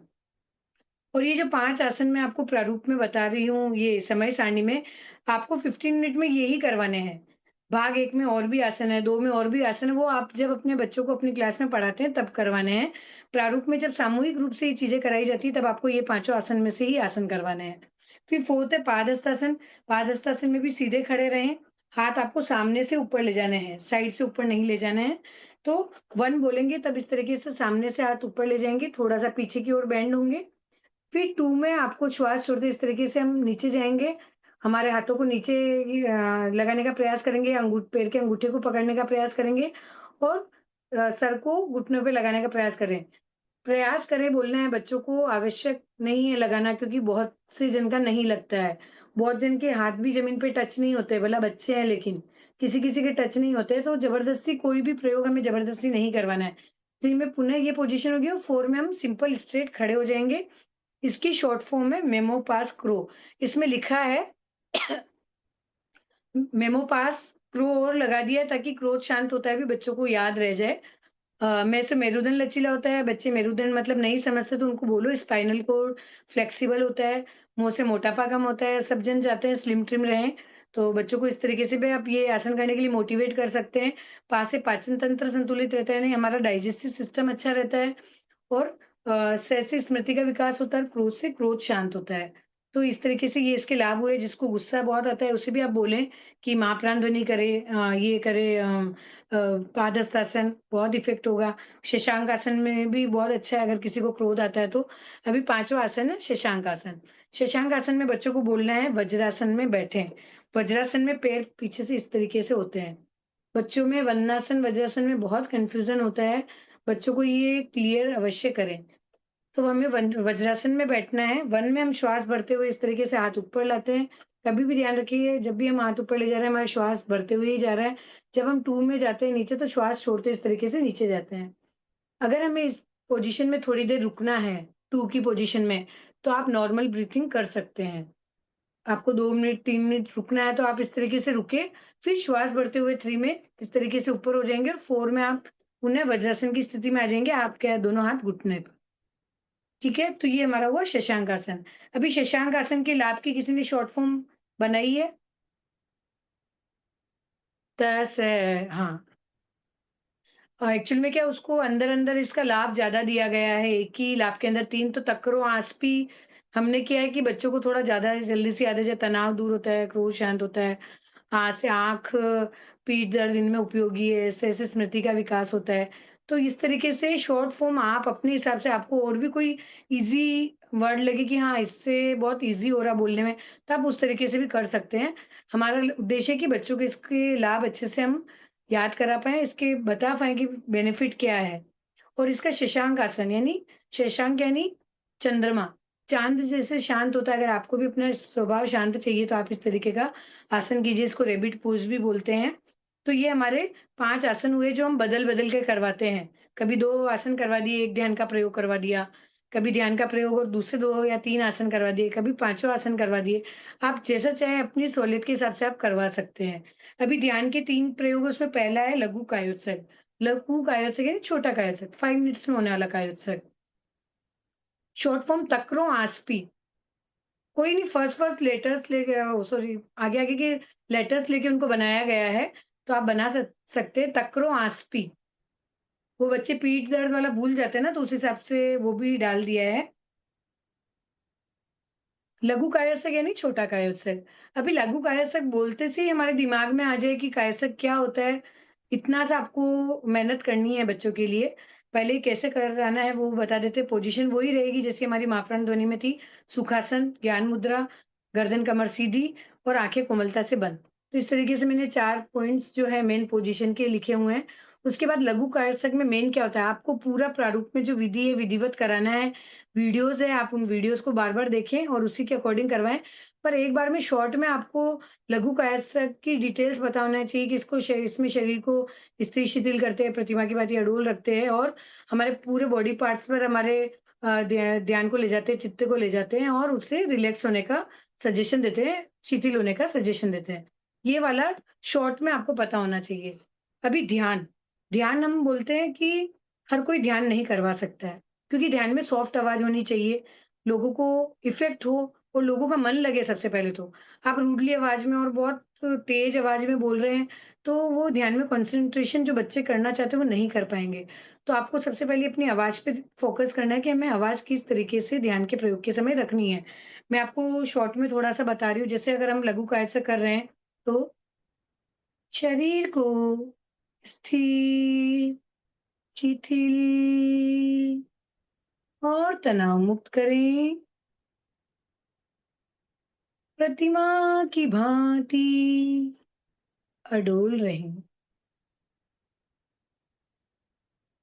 अपने चित्त को पैर के अंगूठे से लेकर सिर तक सारे अवयव पर ले जाएं और उन्हें शिथिल होने का सुझाव दें। सुझाव दें, मेरा पूरा शरीर शिथिल हो जाए। अनुभव करें, पूरा शरीर शिथिल हो रहा है।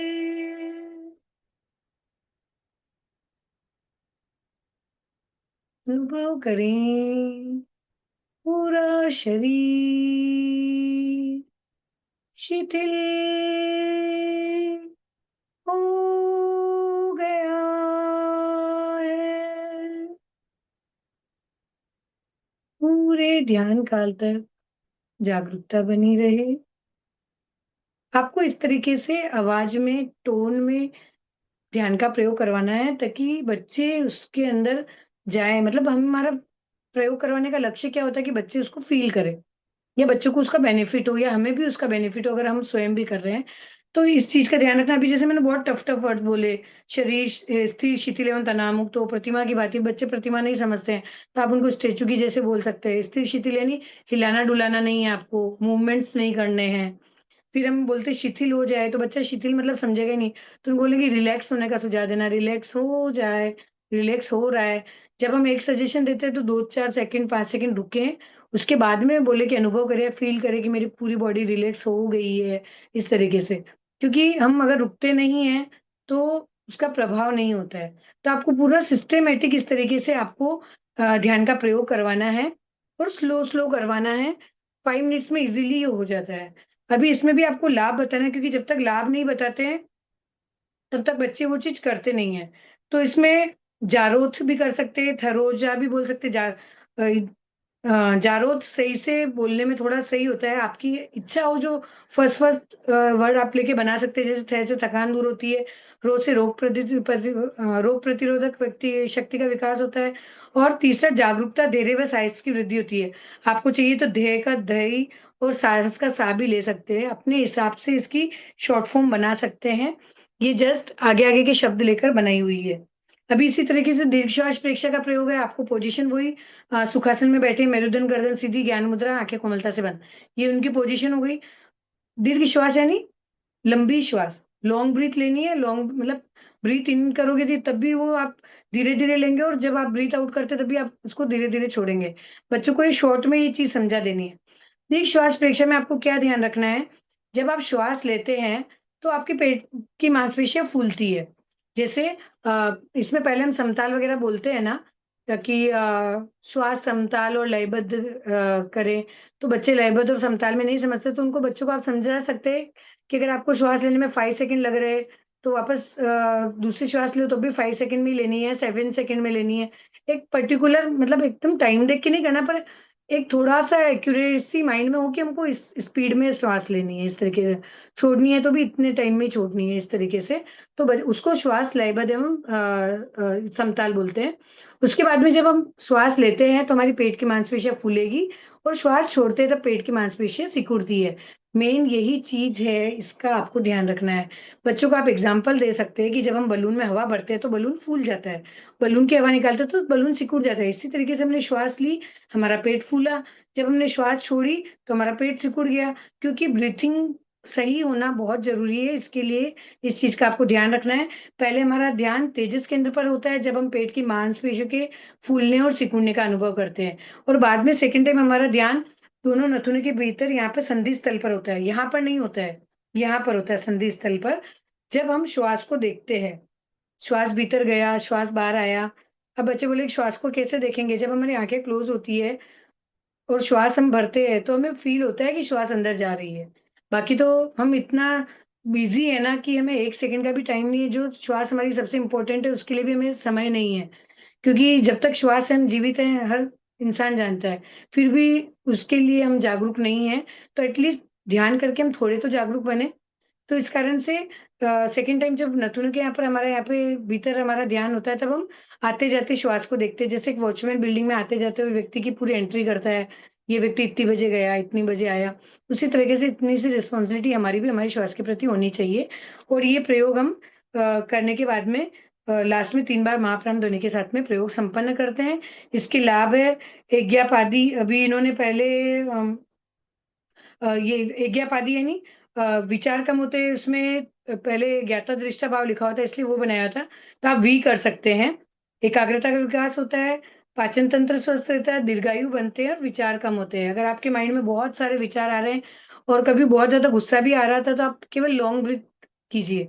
धीरे-धीरे श्वास लीजिए, धीरे-धीरे श्वास छोड़िए, आपका गुस्सा भी कम हो जाएगा, आपकी उम्र बढ़ेगी, और इसकी प्रैक्टिस आप डेली 5-5, 10-10 मिनट्स करते तो आपकी ब्रीथिंग भी उसी तरीके की हो जाएगी, आपका स्वभाव नॉर्मली शांत रहने लग जाएगा, गुस्सा जल्दी से आएगा नहीं। तीसरा प्रयोग है स्मृति विकास अनुप्रेक्षा। स्मृति विकास जैसा नाम से ही है, हमारी मेमोरी बढ़ाने के लिए हम ये प्रयोग करते हैं। सेम पोजीशन वो लिखी हुई है, इसमें हमें पहले 3 बार महाप्राण ध्वनि करेंगे, फिर एक लाइन में दिया हुआ है कि शरीर को स्थिर, शिथिल एवं तनाव मुक्त करेंगे, यानी कायोत्सक की मुद्रा लेके आ जाएँगे। उसके बाद में राइट हैंड को सिर पर रखना है और चमकते हुए पीले रंग का ध्यान करना है। पीले रंग कौन-सा पीला रंग? सूर्यमुखी की जैसे पीला रंग। आप चाहे तो अपनी साड़ी का कलर बता सकते हैं।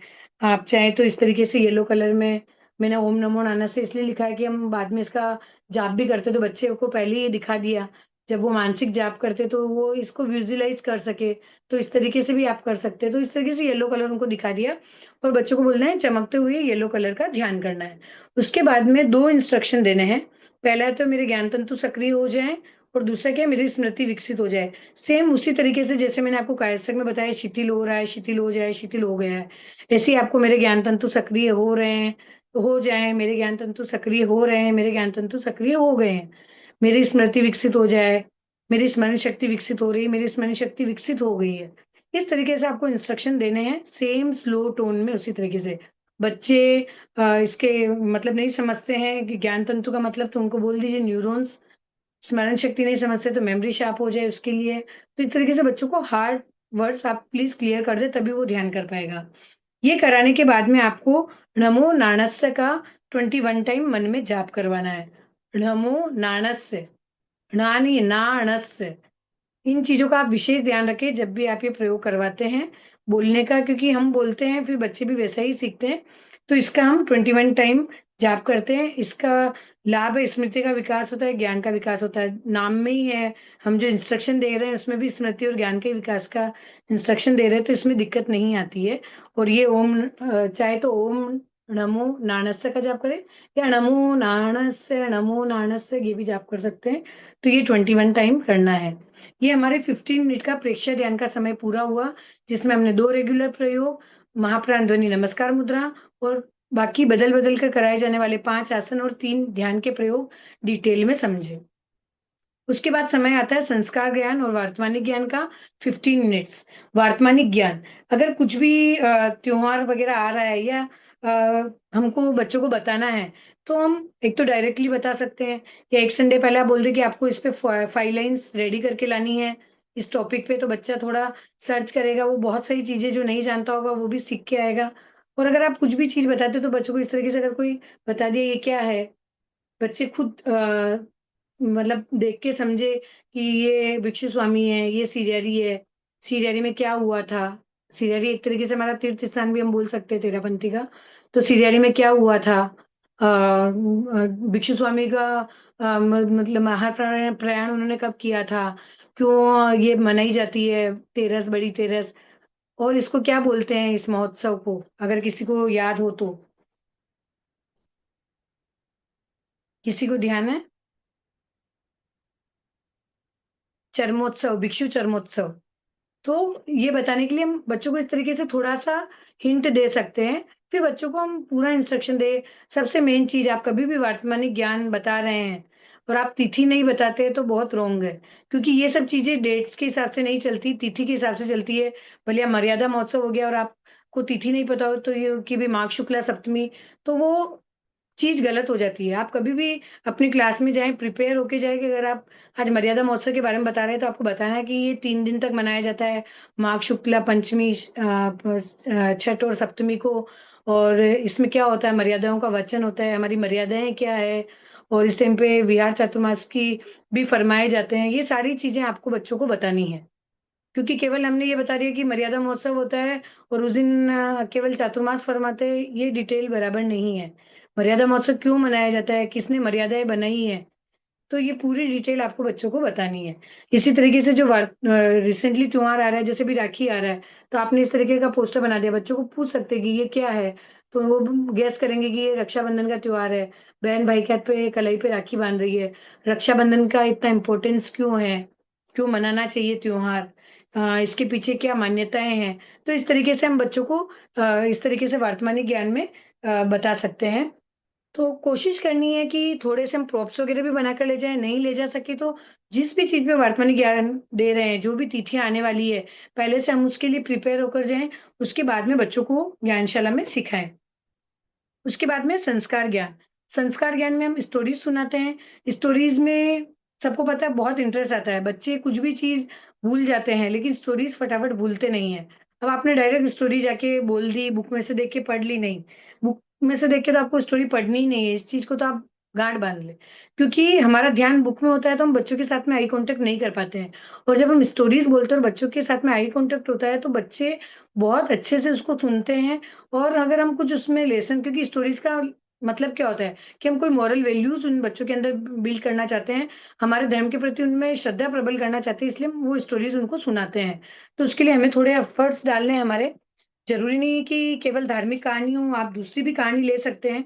जैसे मैंने एक ये सेठ बनाया हुआ है, ये जादूगर बनाया हुआ है। सेठ जी का हार चोरी हो जाता है और उसको चोर ढूँढना होता है, तो वो अपने जादूगर फ्रेंड की मदद लेता है।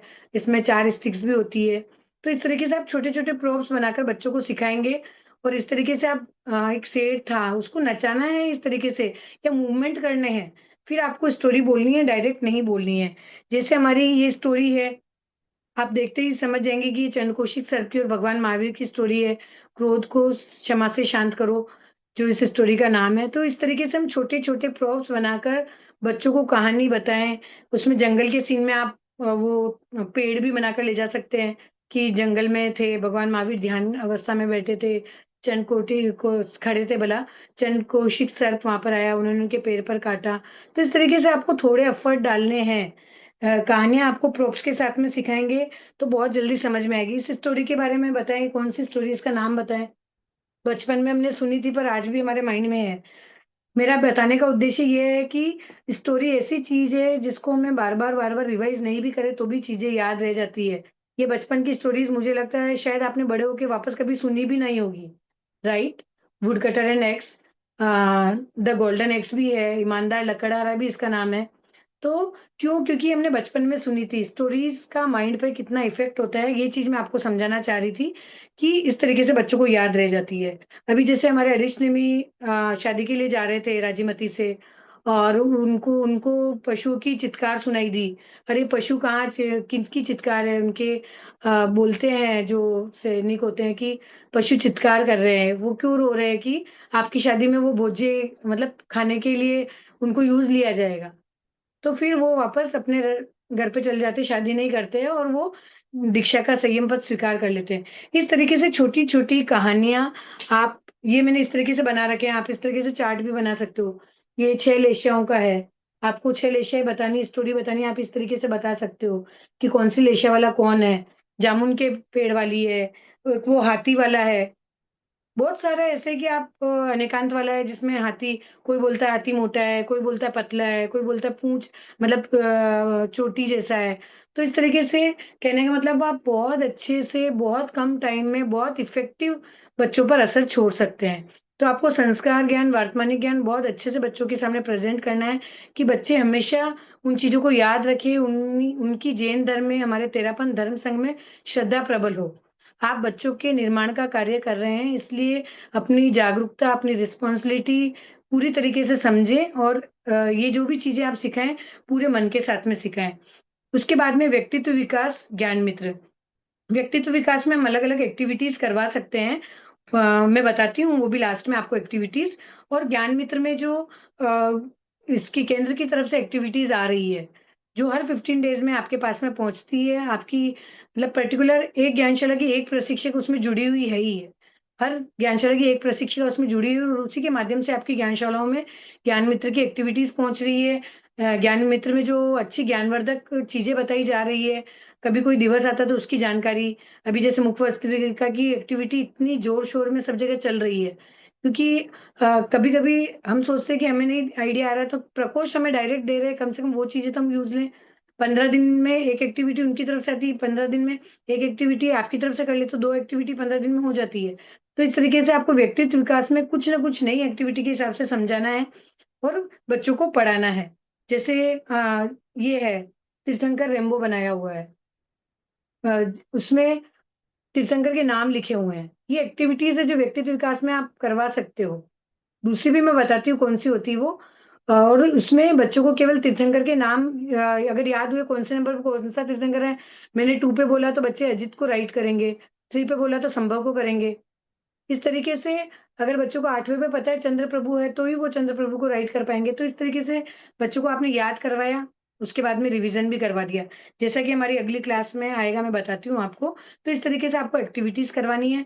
व्यक्तित्व विकास में आप क्विज़ कॉम्पिटिशन करवा सकते हैं, स्टोरी टेलिंग कॉम्पिटिशन करवा सकते हैं, पोएम कॉम्पिटिशन करवा सकते हैं, हैंडराइटिंग कॉम्पिटिशन करवा सकते हैं। बहुत सारे आपके प्रारूप में दिए गए हैं।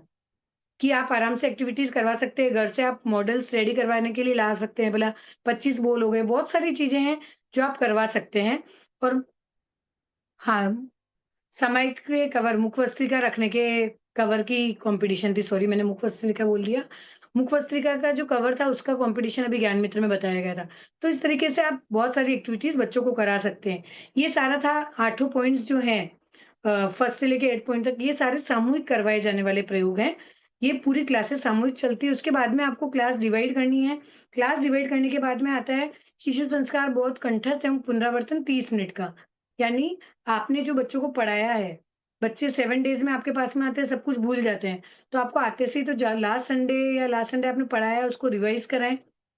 जो कंठस्थ है जैसे 25 बोल हो गए, गीतिकाएँ हो गई, प्रतिगमन की पाठियाँ हो गई, जो कंठस्थ चीज़ है वो आपको सिखानी है और पुनरावर्तन ये दोनों चीज़ करवानी है। पहले तो जो आपने पढ़ाया उसका रिवीज़न ले लो आते से ही बच्चों का ताकि उसको याद है या नहीं आपको पता चल जाए।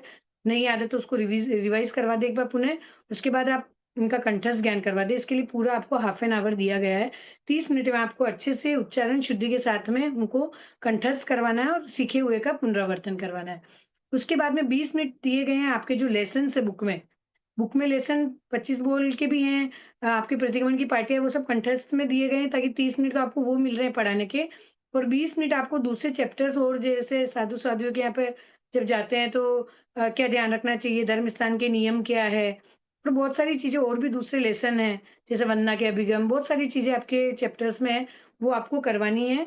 करवाने के बाद आप उनकी एक्टिविटीज़ करवा सकते हैं, वर्कशीट करवा सकते हैं, जैसे मैंने ये तीर्थंकर की एक्टिविटी आपको बताई है। तो इस तरीके से आपने तीर्थंकर याद करवाए, तीर्थंकर की एक्टिविटी करवा दी। अगर आपने आचार्य का लेसन याद करवाया, तो इस तरीके के आचार्य की एक्टिविटी कुछ नहीं है, बलून्स है और उसमें नाम लिखे हुए 1 को भिक्षु स्वामी से कनेक्ट किया गया है। अब आचार्य पता होगा 3 नंबर कहाँ है, 3 नंबर वाले आचार्य कौन से हैं, रायचंद जी है, तो वो रायचंद जी को कनेक्ट कर पाएँगे बच्चे। इसका बेनिफिट ये है कि बच्चे सीखते हैं तो उनका ये रहता है कि अगर मैं याद करूँगा तो मैं कर पाऊँगा एक्टिविटी। अगर मुझे याद नहीं होंगी तो मैं कैसे कनेक्ट कर पाऊँगा? तो बच्चे इस कारण से याद भी करके आते हैं। एक चीज़ और, अगर एक साथ में बच्चों को 24 तीर्थंकर याद नहीं है तो आप 8 तीर्थंकर याद करा दिए, फिर कुछ और पढ़ा दिया दूसरा चैप्टर। एक साथ में 24 याद कराने की कोशिश ना करें। प्रयोग में भी जैसे मैंने आपको प्रेक्षाध्यान, जीवन विज्ञान के प्रयोग करवाए, आप ऐसा भी कर सकते हैं कि जैसे 1 मंथ आपने सोचा कि महाप्राण ध्वनि नमस्कार मुद्रा तो करवानी ही है, पर मैं केवल संपाद और ताड़ासन करवाऊँ और लघु कायस्थ करवाऊँ। अब 1 महीने तक 4 संडे तक लगातार बच्चा अगर संपाद आसन, ताड़ासन करता है और लघु कायस्थ करता है तो उसे याद भी हो जाएगा। हम क्या करते हैं, इस संडे हमने ताड़ासन करवा दिया, अगले संडे शशांकासन करवा दिया, उसके अगले संडे पादहस्तासन करवा दिया। इस तरीके से क्या होता है कि बच्चा एवरी संडे अलग-अलग चीज़ करता है और वो भूल भी जाता है। आपको सिखानी सारी चीज़ें, सारे आसन सिखाने हैं, सारे ध्यान के प्रयोग भी सिखाने हैं। पर आप इस तरीके से कर सकते हैं कि 1 मंथ तक, जैसे आपने केवल लघु का ऐसा करवाया, तो 4 संडे तक बच्चा अगर एक ही चीज़ सीखेगा तो उसको जल्दी याद होगा। फिर अगले महीने में आपने स्मृति विकास का प्रयोग करवा दिया, 2 आसन के साथ में। अगले बार में आपने 1 आसन के साथ में दीक्षाश प्रेक्षा का प्रयोग करवा दिया। तो ये बच्चों के ध्यान के प्रयोग भी स्ट्रॉन्ग होते हैं, तो इस तरीके से आप करवा सकते हैं। अब ये चतुर्विंशति एक्सप्रेस है। आपने लोगस की पार्टी पढ़ाई? बच्चों को नाम चतुर्विंशति स्तव इसलिए है क्योंकि बच्चों को ध्यान होना चाहिए, लोगस की पार्टी करके क्वेश्चन नहीं आता है, आएगा चतुर्विंशति स्तव का दूसरा पद्य बोलो। तो इसलिए एक्सप्रेस का नाम भी हमने इसी तरीके से लिखा है। अब बच्चे को इसमें लिखा है चंदप्पहम। अब ये कौन से पद में आता है आप बताएँ? कौन से 7 है ना लोगस की पार्टी में, तो उसका कौन-सा लाइन है? और बच्चे को पता होगा कि कहाँ से स्टार्ट होगा, तभी वो बच्चा इसको कंप्लीट कर पाएगा, तभी उसकी ट्रेन कंप्लीट हो पाएगी और ये एक्सप्रेस आगे निकल पाएगी।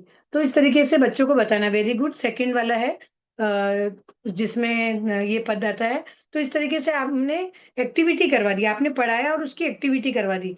ये कर्मों की एक्टिविटी है, 8 कर्म है, 8 कर्म की एक्टिविटी करवा रखी। इसमें फाइंड द वे, बच्चा यहाँ से चलना स्टार्ट करता है 8 कर्मों को पार करता हुआ, यहाँ पे मोक्ष सिद्ध शिला पे पहुँच जाता है। इस तरीके से बता रखा है कि इन कर्मों को पार करते हुए आप पहुँच सकते हो और इसमें उसके कर्म भी रिवाइज़ होते जा रहे हैं। तो इस तरीके से हम बच्चों को ईज़िली करवा सकते हैं।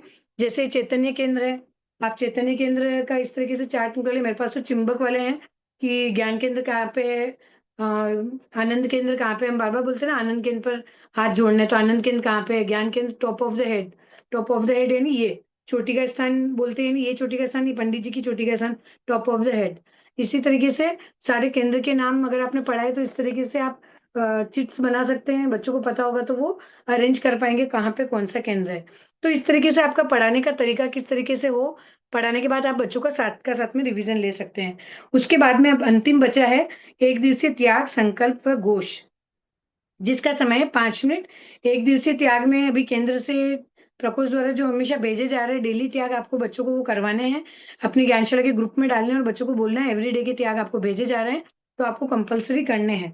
उसके बाद में है संकल्प। संकल्प 10 दिए गए हैं, प्रारूप में बाय मिस्टेक 6 प्रिंट हुए हैं। आपको 10 संकल्प जो आपकी ज्ञानशाला की भाग 1 की बुक में दिए गए हैं, उसी के अकॉर्डिंग करने हैं। तो दसों संकल्प सीक्वेंस में करवाने हैं, आगे-पीछे नहीं करवाने हैं। उसमें भी आपको ध्यान रखना है कि इसकी भी आप शॉर्ट फॉर्म बना सकते हैं कि अगर बच्चे भूल जाते हैं सीक्वेंस, तो शय, चई, आज्ञा, शक्तिशाली, चैतन्यमय, आ से आनंद, फिर ज्ञा से ज्ञानवान, फिर स्व, प्र, प, स्वस्थ, प्रसन्न, पवित्र, फिर भारतीय जैन तेरापंथियों ने याद रह जाते हैं। ज्ञानशाला के संकल्प में पैरों का वी शेप रहेगा और मैं थोड़ा-सा करके दिखा देती हूँ क्योंकि इसमें थोड़े से चेंजेज़ हुए हैं। आपको वीडियो अवश्य देखना है, वीडियो में पूरा बताया गया है। संकल्प आपको खड़े-खड़े करने हैं, पैरों का वी शेप रहेगा, मैं आपको बैठ के बता रही हूँ, संकल्प खड़े-खड़े करने हैं। पैरों का वी शेप रहेगा, एड़ी मिली हुई, पंजे खुले हुए, आपको मैं में हाथ यहाँ रखना है, मैं शक्तिशाली हूँ, मेरे शरीर के कण-कण में, यहाँ तक आपका हाथ यहाँ रहेगा।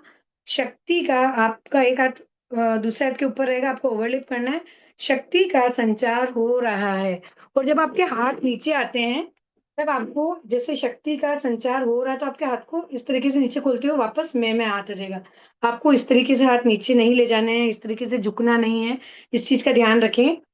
जैसे बोल रहे हैं मैं शक्तिशाली हूँ, मेरे शरीर के कण-कण में शक्ति का संचार हो रहा है।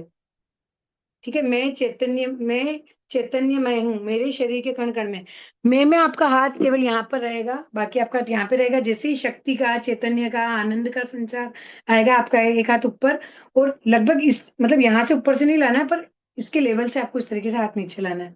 फ़ोरहेड के यहाँ से आगे से होते हुए इस तरीके से आपको हाथ नीचे ले जाना है। तो ये मैंने आपको थोड़ा-सा संकल्प का बताया। घोष आपको कराने बहुत इम्पोर्टेंट है, क्योंकि जब हम 2 आवर्स की ज्ञानशाला में थक जाते हैं, तो बच्चे बहुत एनर्जी फ़ील करते हैं संकल्प और घोष से, इस चीज़ का ध्यान रखें। हमारे घोष में हमारी मान्यताएँ भी है, जैसे आलोकित नभ दरा दिगंत, हे प्रभु ये तेरा पंथ, यानी ये तेरा पंथ का मार्ग है जो हम स्वीकार कर रहे हैं, या तेरा पंथ की क्या पहचान है, एक गुरु और एक विधान, यानी हम एक गुरु की आज्ञा में रहते हैं। एक ही विधान, यानी जो हमारा गुरु, हमारे गुरु के द्वारा जो हमें बताया गया है, हम उसी को फ़ॉलो करते हैं। निज पर शासन, खुद पर शासन कर पाओगे, तो फिर आप दूसरों पर अनुशासन कर पाओगे। जो गुरुदेव तुलसी ने नारा दिया है, तो नारे भी बहुत इम्पोर्टेंट है, और आपको एवरी ज्ञानशाला में कम से कम 4 या 5 नारे तो बुलवाने ही हैं। भला भाग एक के बच्चे हो ना हो, पर आपको सबको ही ये नारे अवश्य से बुलवाने हैं, तो इस चीज़ का विशेष रूप से आपको ध्यान रखना है। तो ये ज्ञानशाला की जो समय सारणी है, साप्ताहिक समय सारणी, उसके 11 बिंदु पूर्ण होते हैं। आपको पूरा प्रॉपर टाइम के अकॉर्डिंग करना है, क्योंकि आपको पता होगा कि आपकी क्लास कितने मिनट्स की है, तो आप प्रॉपर इसका संचालन कर पाएँगे। एज़ अ प्रशिक्षक, हर प्रशिक्षिका को ये समय सारणी बाय हार्ट होनी चाहिए, आपके एग्ज़ाम में भी पूछी जाएगी और आपके शिविर में भी आपको पूछी जा सकती है। तो आप सभी के लिए ओम हरम, अगर मेरे ये जो समय सारणी, अणुव्रत, प्रेक्षा ध्यान, जीवन विज्ञान जो मैंने आपको बताया है, उसके बारे में मेरे तरफ से कोई भी गलत प्ररूपणा कर दी हो या कुछ गलत बता दिया हो, तो हाथ जोड़कर मैं क्षमत कामना करती हूँ। हाँ, आपको समय सारणी की इमेज शेयर कर दी जाएगी। सोन जी भाई साहब, आप जुड़ गए हैं क्या? क्योंकि मुझे कहा गया था कि सोन जी भाई साहब आज 15-20 मिनट लेंगे, लास्ट क्लास है इसलिए। नहीं, अभी तक तो नहीं दिख रहे हैं। एक बार आप उन्हें कॉल कर देंगे क्या? क्योंकि मेरे को रत्ना जी का कॉल आया था। तब ठीक, तक अगर किसी का कोई डाउट है तो आप पूछ सकते हैं। मैं फोन कर देती हूँ अंकल जी को, है ना। हाँ, आप कर दीजिए, मैं चैट बॉक्स में देख लूँगी अगर किसी का रहेगा तो। हाँ। हाँ, आपको विज्ञ विशारद में जितना पढ़ाया गया है उतना ही आएगा। ये शॉर्ट रूप में रिवीजन था, और समय सारणी तो इसलिए इम्पोर्टेंट है क्योंकि आप प्रशिक्षिकाएँ हमेशा ज्ञानशाला चलाती हैं, तो 2 घंटे में आपको ज्ञानशाला किस तरीके से चलानी है वो आनी चाहिए। और आपके स्नातक में जैसे एसएसबी 5 आ गई है, 6 अगले साल से आएगी, तो इस बार आपको एसएसबी 5 का भी पूरा अध्ययन करना है। बुक्स अभी सब जगह आ गई है, तो इस चीज़ का भी आप ध्यान दें। और किसी को कोई डाउट हो तो आप पूछ सकते हैं चैट बॉक्स में, या मैं अनम्यूट कर दूँ भला? अगर किसी को हैंड रेज करके पूछना हो तो अपनी जिज्ञासा रख सकते हैं।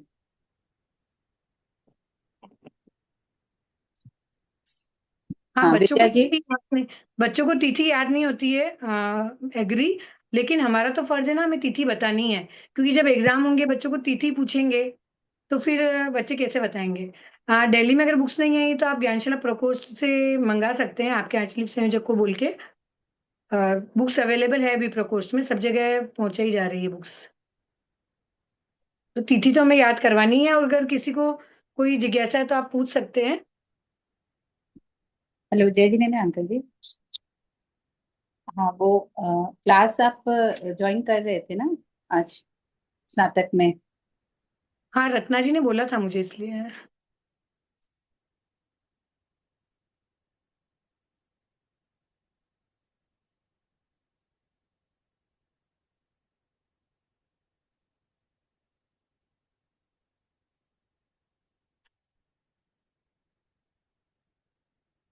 जुड़ रहे हैं क्या भाई साहब?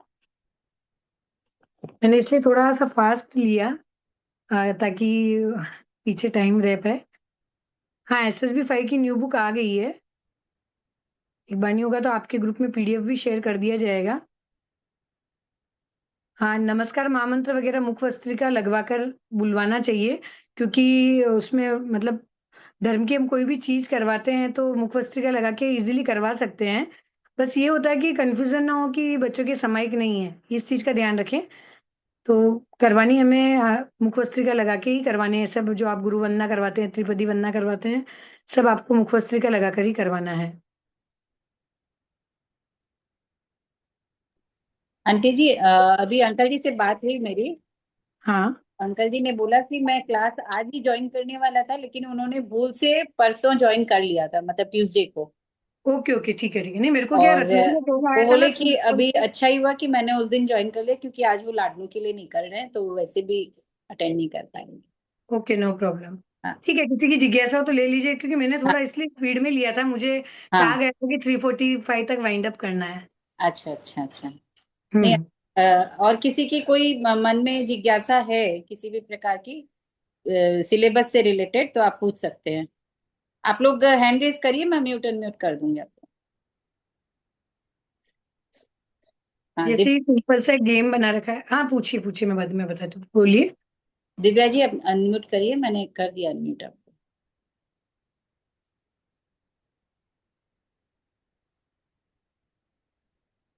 मैंने अनम्यूट किया जय आपको। जिनेन्द्र, जय जिनेन्द्र आंटी जी। जय जिनेन्द्र। जो आपने पीडीएफ भेजा है ना, ये एसएसबी भाग 5 का जो पीडीएफ फॉरवर्ड हो रहा है ना, तो वो ओपन ही नहीं हो रहा है, एरर आता है। नहीं, ओपन हो रहा है वो।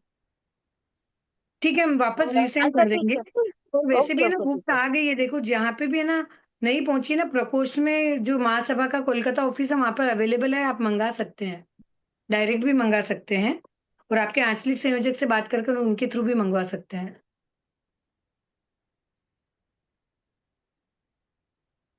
प्रज्ञा जी, अनम्यूट करिए अपनी।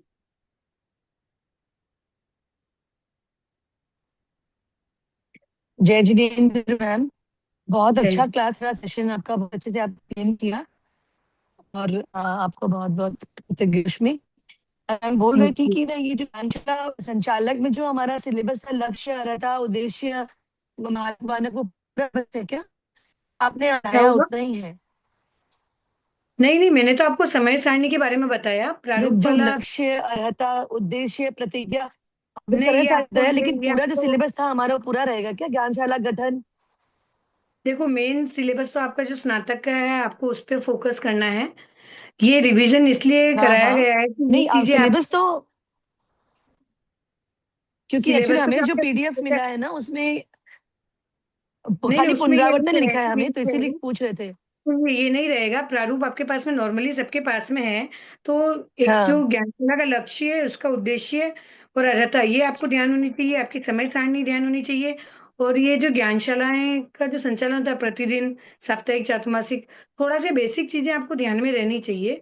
और वैसे भी मेरा तो हाँ पर्सनल ऐसे। सभी से सजेशन है कि जब हाँ। भी आप फ्री हो, जब भी आप फ्री हो, क्योंकि हमें लगता है कि बहुत सी चीजें हमें नहीं पता है, पर हर चीज हम्म का प्रारूप में निवारण दिया गया है। अगर आप ध्यान से पढ़ते हम्म। तो आपकी आधी समस्या वैसे ही सोल्व हो जाएगी, नहीं वो इसलिए। ठीक है, लेकिन जैसे इसमें राष्ट्रीय नेटवर्क भी है, तत्व है, ज्ञानशाला वासुदेव भ्रमण कार्यक्रम, नहीं, इतना मतलब डिटेल्स जो में हमारा वापस पूरा जो, नहीं, वो सब इतना डिटेल्स में हाँ आपको बस मैं वही नहीं। पूछ रही थी कि पूरा डिटेल से वैसे आएगा कि हम नहीं लोग नहीं जिस नहीं जो नहीं आपने नहीं आज नहीं, कराया नहीं, उसको हम आपको। लोग पढ़ लेंगे एक बार। हाँ। हाँ हाँ, बाकी है ना, आपको अपने इस पे ही फोकस करना है। मेन चीजें तो ये जो आपको ब्रीफ में थी, जो बता दी गई है आपकी और क्लास के थ्रू। स्नातक में कंठस्थ ज्ञान में जैसे हम लोग का जो नमस्कार महामंत्र, लोगस, हाँ, पांच रतवंदन में अभिगम, ये वो तो जो पूरा कंटक वो ज्ञान तो सिलेबस आपको। था, वो पूरा सिलेबस रहेगा ना? हाँ, और कंटक ज्ञान साथ में तो मतलब आपको। ज्ञानशाला। हम्म। कंटक ज्ञान तो आपको विज्ञ विशारद स्नातक तीनों को आना ही चाहिए। वो जो 10-11 चीजें आपके हाँ, कंटक क्योंकि ज्ञान एक्चुअली में। हमें कंठस्थ ज्ञान का पुनरावर्तन लिखा हुआ है कि विज्ञ विशारद का कंठस्थ ज्ञान का पुनरावर्तन, तो इसीलिए पूछे थे कि ज्ञानशाला संचालक का पूरा आएगा किसी से हमारा, नहीं नहीं उसमें बाल्य अवस्था वगैरह भी नहीं आ रहा है, जैसे नहीं हमारा नहीं नहीं, जो। वो सब नहीं है, वो सब नहीं है। हाँ, मैं इसीलिए पूछ रही थी। ठीक मैंने है। आपको और अनुव्रत एक जीवन का बार एक बार हम लोग को आज अभी जो, बताया। हम लोग जो हाँ, बोलो। डेली, ये तो साप्ताहिक आपने बताया है ना, प्रतिदिन होने वाले प्रतिदिन वाली भी समय सारणी में दी गई है, ज्ञानशाला की समय सारणी आपको दी गई है प्रारूप में। वो भी भेज दी जाएगी। हाँ, तो बस वही। ठीक है। शिविर में ओके, साप्ताहिक वो के भी आप हिसाब एक बार से भेज पूछा जाता दीजिए। है। बाकी आपको प्रतिदिन चलती है, तो आपको प्रतिदिन की जो हाँ। ज्ञानशाला है, उसके अकॉर्डिंग आपको टाइम सेट करना है। जैसे उसमें 5 मिनट का ही प्रेक्षक ध्यान जीवन विज्ञान का टाइम रहता है, तो आपको वो ध्यान रखना है उस टाइम पे। अगर आपकी प्रतिदिन चलती है ज्ञानशाला तो उसका पूरा प्रतिदिन का भी दिया गया है प्रारूप में समय सारणी। हाँ हाँ, वो 60 मिनट्स का जो रहता है वही। हाँ, वो 60 मिनट मतलब की टाइमिंग्स रहेगी। लास्ट ईयर से तो चेंज नहीं हुआ, जैसे नहीं, अभी 15 नई 5 समय 20 सारणी 15 आ 5 था, गई है। मतलब ये सामूहिक। अच्छा, तब से ठीक है, वो नई आप एक समय ग्रुप में सारणी डाल आ गई दीजिएगा। है। हाँ, डाल देंगे, मैं बोल दूँगी, ठीक है। डाल देंगे आपके ग्रुप में। ओ मैम, कृतज्ञोष्मी मैम, बहुत अच्छा एक्सप्लेन किया आपने। गुरुदेव के आभारी हैं हम सब। आंटी, गुरुदेव के प्रति। हमारे बीच सुरेंद्र जी लुनिया जो प्रकोष्ठ के कार्य समिति के मेंबर है, वो भी जुड़े हुए हैं। तो मैं सुरेंद्र जी से चाह रही थी कि वो अपने शब्दों में कुछ प्रेरणा दें।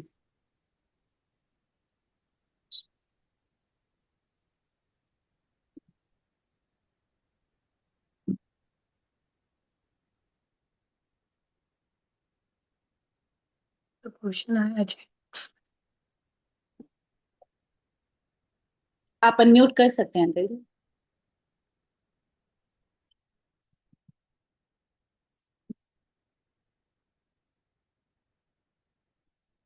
आप अनम्यूट कर सकते हैं खुद।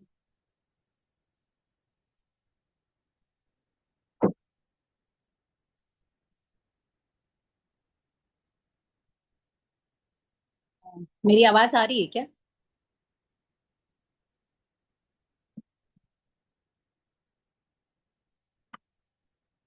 सुरेंद्र अंकल जी, आप अगर मीटिंग में हैं तो आप अनम्यूट कर सकते हैं।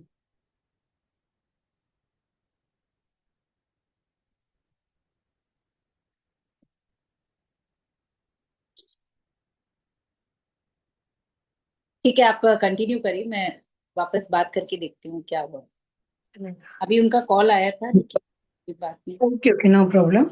आगे हाँ, समय वो अनम्यूट हाँ कर। हाँ हाँ, ठीक। हाँ, अगर किसी को कोई क्वेरी हो तो पूछना तो पूछ सकता है। हाँ, एनीवन।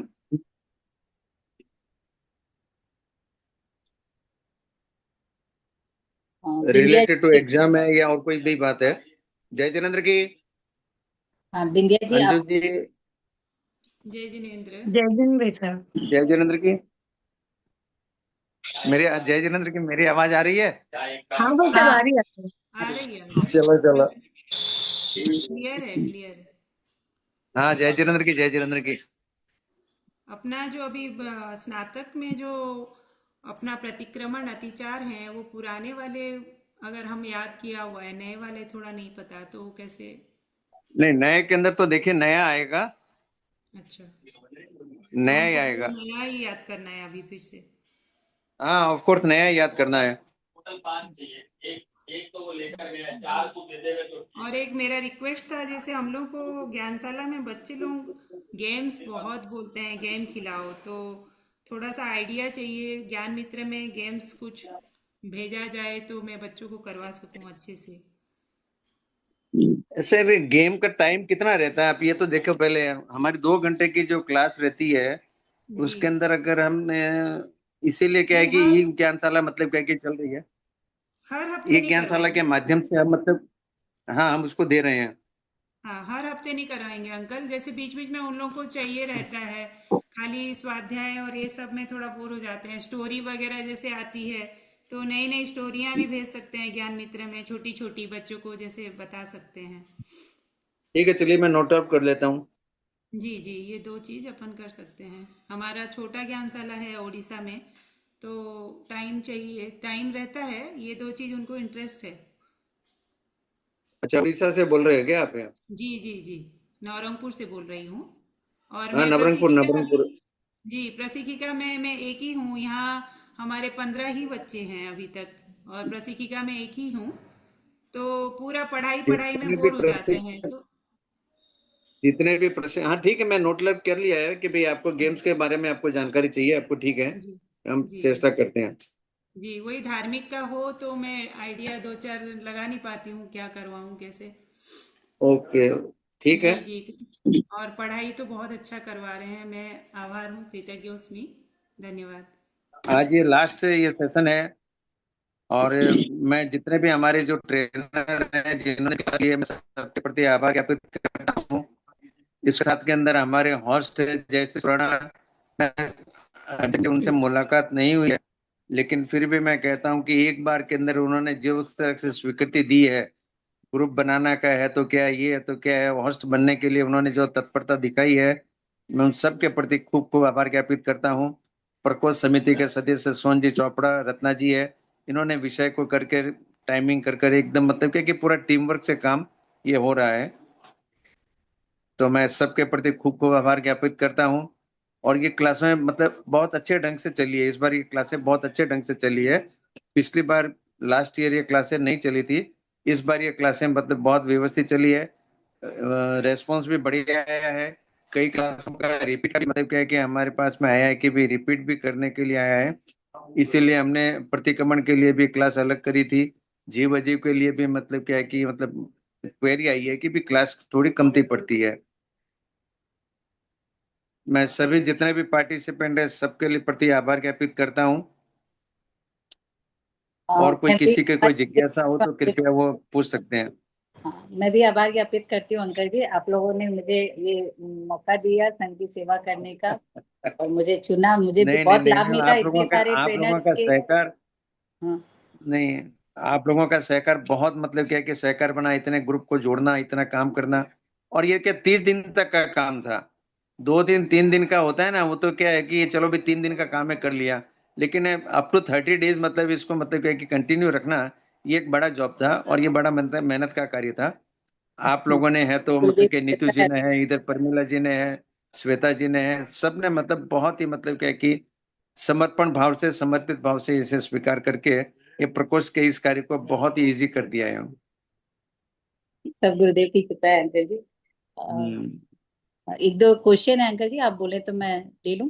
हाँ बोलो बोलो पूछो। हाँ, ज्योति जी आप म्यूट कर लीजिए। जय जिनेन्द्र। जय जिनेन्द्र मेरा जी। ये मतलब हम लोगों के जैसे कोई ज्ञानशाला, ये जो प्रशिक्षक एग्जाम काफी लेडीज देना चाहती है, तो इसकी कोई हाँ, आयु सीमा निर्धारित है क्या? मतलब कितने ईयर तक दे सकते हैं? वो नहीं ऐसे आइडिया नहीं, तो किसी क्या ने हमारा बोला किया 50 हुआ तक है। दे सकते हैं, तो मैंने कहा मेरे को आइडिया नहीं हैं? है, पूछना क्या पड़ेगा। बोले? हमने सुना कि 50 तक ही दे सकते हैं, 50+ वाले नहीं दे सकते हैं। नहीं एक ऐसा बात कुछ बता, रूल अभी है क्या क्या? 50 साल के अंदर, मेरे बात सुनिए, 50 साल में आप एंट्री करोगे, बराबर है, 4 साल 5 साल के अंदर आप पूरा क्लियर करोगे, क्योंकि कंटिन्यू कोई करता नहीं है। 55 56 60 साल तक के जो क्लियर होने के बाद में फिर सेवा देने का मौका बहुत कमती मिल जाता है। इसके लिए और कोई बात नहीं है, अगर कोई आता है तो हम उसे लेते भी हैं, ऐसी बात नहीं है नहीं लेते हैं, कहीं आवश्यकता होती है तो भी लेते हैं। और कुछ के नए नए जब तैयार होकर आते हैं तो क्या है कि नए टेक्नोलॉजी आ गया, नया कार्य आ गया, नया मतलब क्या है कि एजुकेशन का सिस्टम आ गया, तो वो भी थोड़ा हमें देखना पड़ता है। और ये जो एग्जाम होते हैं, विज्ञ विशारद और स्नातक, ये तीनों ईयर कंटिन्यू देने जरूरी होते हैं क्या? नहीं, जैसे एक बार अगर आपने विज्ञ के अंदर आपने एंट्री किया है तो आपको दो हम्म। साल के अंदर विज्ञ आपको क्लियर करना पड़ेगा। 2 साल के अंदर, उसके हाँ। बाद में फिर 2 साल के अंदर आपको विशारद क्लियर करना पड़ेगा। फिर दो हम्म साल हम्म। के बाद में आपको क्या है कि स्नातक क्लियर करना पड़ेगा। मतलब गैप 1 साल का दे सकते हैं ये अगर साल किसी आपने के हो दो गया तो किया। अगले साल आप ले लो, बस अगले साल आप ले लो, और तो क्या है करेंगे। हम्म। अगर आपने लिखित ये साल दे दिया है और किसी हम्म। कारणवश अगर आप नहीं दे पा रहे हो तो आपको क्या है कि अगले साल आपको चांस मिल जाएगा कि अगले साल आप प्रायोरिटी एग्जाम दे दीजिए। जैसे 1 साल रिटर्न दे दिया, एक मेरे साथ में है, उन्होंने रिटर्न तो दे दिया था लेकिन उनका ओरल नहीं हो पाया था, तो वो क्या ओरल रिटर्न अलग नहीं से दे हो सकते हैं? पाया तो रिटर्न, अगर रिटर्न उनका दिया हुआ है तो वो हाँ। इस बार ओरल दे सकते हैं। ओके। वो हमें थोड़ा सा, में हमारे पास में नोट तो होता है, लेकिन फिर भी आप थोड़ा सा अगर ज्ञात करवा दो तो और भी इजी हो जाए, कहीं बाद में गलती नहीं हो। ठीक है, ठीक है। और जितने थैंक भी यू। प्रशिक्षक हैं सबसे मैं निवेदन कर दूंगा कि आप अपने ज्ञानशाला के अंदर जाकर फॉरम नंबर 3 जो केंद्र के लिए आवेदन है वो, और फॉरम नंबर 4 जो परीक्षा देने वाले हैं, उन सबके फॉरम आप संचालक आंचलिक संयोजक को आप दें और वो हमें तुरंत भिजाएं, जिससे कि हमको एनरोलमेंट करना है, एंट्री करनी है, वो हमें पूरी काम करना है। ठीक है। और कोई क्वेरी? और नहीं तो हम इसे फिनिश करें। जय जय हाँ, अंकल जी। जय बस कोई का जिनेन्द्र रेज अंकल नहीं है जी। ना, कोई की क्वेरी नहीं है? जय कोई की जिनेन्द्र क्वेरी नहीं अंकल है? जय जी। हाँ, जय जिनेन्द्र की। जिनेंद्र हाँ हेलो। पूछ रही थी कि लास्ट टाइम है ना क्वेश्चन आने वाला है और क्वेश्चन आने वाला है, अभी ऐसा कुछ difference है कि मतलब वो क्वेश्चन इसमें रिटर्न में भी आने वाला है सिर्फ और आपकी आवाज कट रही है, आपकी आवाज क्लियर नहीं आ रही है। क्लियर नहीं आ रही है आपकी आवाज दिव्या जी। जरा रिपीट मैं ये करिए एक बार। पार्डन हाँ प्लीज। मैं ये पूछ हाँ मैं ये पूछ रही हूँ ओरल दोनों में आने वाला है या सिर्फ ओरल में? नहीं, वो तो देखिए, लिखित एग्जाम अलग होगी और ओरल एग्जाम अलग होगी। लिखित हाँ एग्जाम हाँ, होने के बाद में 3 दिन का आपका शिविर चलेगा, और वो 3 दिन के शिविर के बाद में आपका मतलब क्या है कि टेस्ट आपका लिया जाएगा। क्योंकि जैसे लास्ट टाइम है ना रिटर्न में अलग था पोर्शन और ओरल में पोर्शन अलग था, तो इसलिए मैं पूछ रही थी कि देखिए, रिटर्न में भी ओरल जीव मेरे बात अजीब है, आने वाला है क्या? नहीं, हाँ हाँ, जी वजह भी ओरल में भी पूछा जा सकता है। ओरल में क्या है, आपकी प्रस्तुति किस तरह की आपकी प्रस्तुति है, आप किस तरह बच्चों को हैंडल कर रहे हो, आपका कमांडिंग कितनी है, वो सब भी थोड़ा देखा जाता है। आपका व्यक्तित्व जो है वो भी देखा जाता है। आप स्टोरी अगर बता रहे हो तो आप स्टोरी किस रकम से आप बता रहे हो, किस ढंग से आप बता रहे हो, बच्चों को आप किस तरह हैंडल कर रहे हो, तो ये सब भी देखा जाता है। और उसके बाद में भी उसका पूरा मतलब क्या है कि फर्मा है कि कितने मतलब क्या है कि क्या पूछते हैं, वो सारा उसके अंदर लिखा हुआ है। वो कोर्स से ही आएगा, ये तो है नहीं है। ठीक है ठीक है। ठीक है। शीतल जी आप जी, पूछिए। जय जिनेन्द्र अंकल जी। जय जिनेन्द्र की। अंकल जी, मैं ये पूछना चाह रही थी कि जैसे हमारा जो ओरल शिविर है वो दिसंबर की डेट्स दी हुई है, 3, 4, 5, 6 दिसंबर। हाँ तो हाँ मैं ये हाँ, रिक्वेस्ट करना चाह रही थी कि ये जो डेट्स हैं ये बिल्कुल हाई पीक टाइम होता है शादियों का, क्योंकि उसके बाद वो मल मास लगता है 15 तारीख से, तो वो उस वक्त बराबर है। बहुत ज्यादा मैक्सिमम। तो मेरी ये चलो रिक्वेस्ट ठीक है। थी कि ये फिक्स टाइम है तो थोड़ा सा इसको अपन शिफ्ट करके, अगर मल मास के दौरान जैसे 15 दिसंबर से 15 जनवरी के बीच में अगर शिफ्ट करें तो क्या ऐसा हो सकता है? कौन सी तारीख, 15 दिसंबर से? हाँ। चलो एक्चुअली ठीक है, क्या मैं होता है नोट कि आउट कर लेता हूँ। जी जी, क्योंकि वो मैं मल नोट मास आउट में कर लेता शादियां हूँ। कम होती है। मल मास में हाँ शादियां हाँ, कम ठीक है। होती है। और जैसे बाकी ये जो अभी तीन। स्नातक का तो, देखिए स्नातक का तो मुझे ज्ञात नहीं है, लेकिन विज्ञ की विशारद की तो शायद क्या है कि 18, 19, 20 से ऐसा कुछ एग्जाम आ रही है, उसके अंदर कुछ है एग्जाम, हमारा शिविर सर, है। ओरल फिर ओरल शिविर की भी बात कर रही थी मैं, हाँ ओरल हाँ, शिविर ओरल की जब मैं बात लगता कर है रहा ना। हूँ, ओरल की मैं बात कर रहा हूँ। जी। लेकिन फिर भी उसको अगर अगर कहीं अड़चन आती होगी तो उसको हम आगे पीछे कर सकते हैं। हाँ, क्योंकि सर वो पीक टाइम रहता है ना शादियों का, बहुत ही, इसलिए ठीक है, देख रिक्वेस्ट लेंगे। कर रही हाँ हाँ। अब ऐसे तो देखिए मेरे पास वहाँ 300, 400 जने हैं। अब उसके अंदर तो क्या है कि 2, 4, 5 जनों को तो प्रॉब्लम रहेगी रहेगी, हरदम रहेगी है। ये ऐसा नहीं है कि भी 90% या 95% मतलब क्या है कि मल मास के अंदर भी आ जाएंगे, उसके अंदर भी उनको कुछ न कुछ प्रॉब्लम रहती है। लेकिन फिर भी आपका सुझाव है, हमें ये पहले भी हमारे आया हुआ है, हम इसको एक बार चेक कर लेंगे। ओके।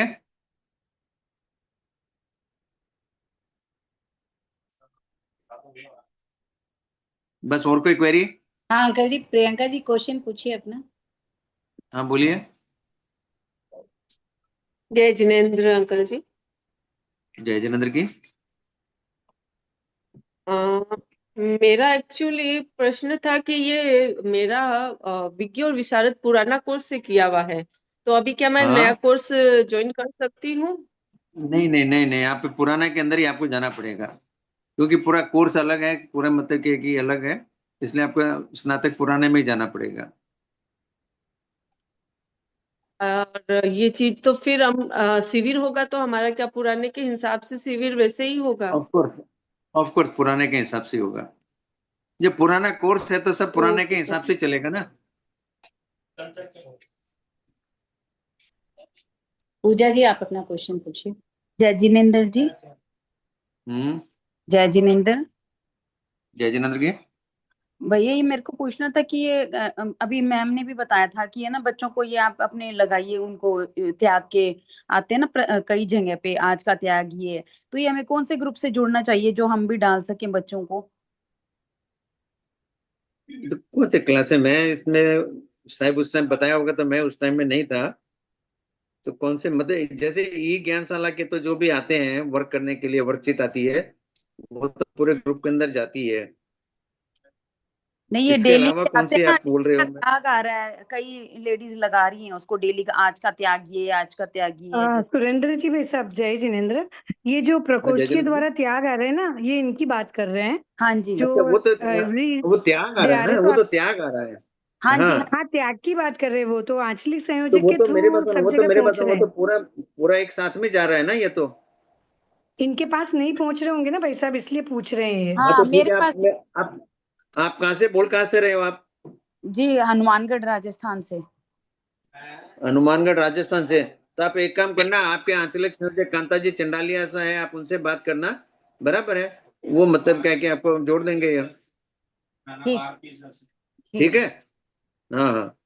संगीता जी, आप अपना क्वेश्चन पूछिए। जय जिनेन्द्र सर। पहले तो आपकी पूरी टीम का बहुत बहुत आभार। बहुत ही अच्छा सेशन था और आपकी प्लानिंग बहुत अच्छी थी। पूरा सब कुछ बहुत अच्छा लगा। एक भी चीज को ये नहीं बोल सकते कि ये मच बेटर है और ये कम बेटर है। तो एवरीथिंग बहुत अच्छा लगा। सेकेंडली मैं पूछना ये चाह रही थी, अभी जैसे शीतल जी ने कहा था कि 15 दिसंबर तक अपने शिविर न रहे, तो एक रिक्वेस्ट और है कि तत्व ज्ञान के एग्जाम है 17 और 22 दिसंबर। तो वो डेट भी आप थोड़ा सा कंसिडर कर लीजिएगा उसमें, या नोटिंग करना है आपको तो आप देख लीजिएगा कि तत्व नहीं, ज्ञान वो के नोटिंग एग्जाम करी के हुई है। साथ न क्लास हो अपना ये शिविर का पीरियड। हाँ, वो करी हुई है, और करी हुई दूसरा है ये मैम। था कि पेपर पैटर्न एक बार मिल जाता तो बहुत बेटर होता सबके लिए।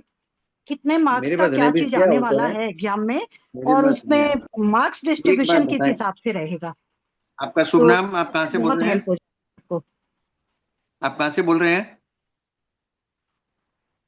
हेलो। हेलो। मैं कलकत्ता से बोल रही हूँ, संगीता बोथरा। जी, मेरे पास सुने, एक बात तो आपके बताए कि पैटर्न वेटर्न को आप इसको मतलब मत ध्यान दीजिए, और ये रिजल्ट और एग्जाम को भी अपने ऊपर हावी इतना मत होने दीजिए। आप ये समझ के चलो कि हमें ज्ञानार्जन करना है, हमें निर्जरा करनी है। अगर आप कहीं रह भी गए हो तो ये समझो कि नहीं, चलो बहुत बढ़िया हुआ कि अगली बार मुझे और मजबूत होने का मुझे मौका मिला है। कई बार क्या होता है कि पेपर कभी चरित्रात्माएं बनाती हैं, कभी कोई दूसरा बनाता है, तो वो क्या पैटर्न के अंदर कई बार उसको फॉलो नहीं भी कर पाते हैं।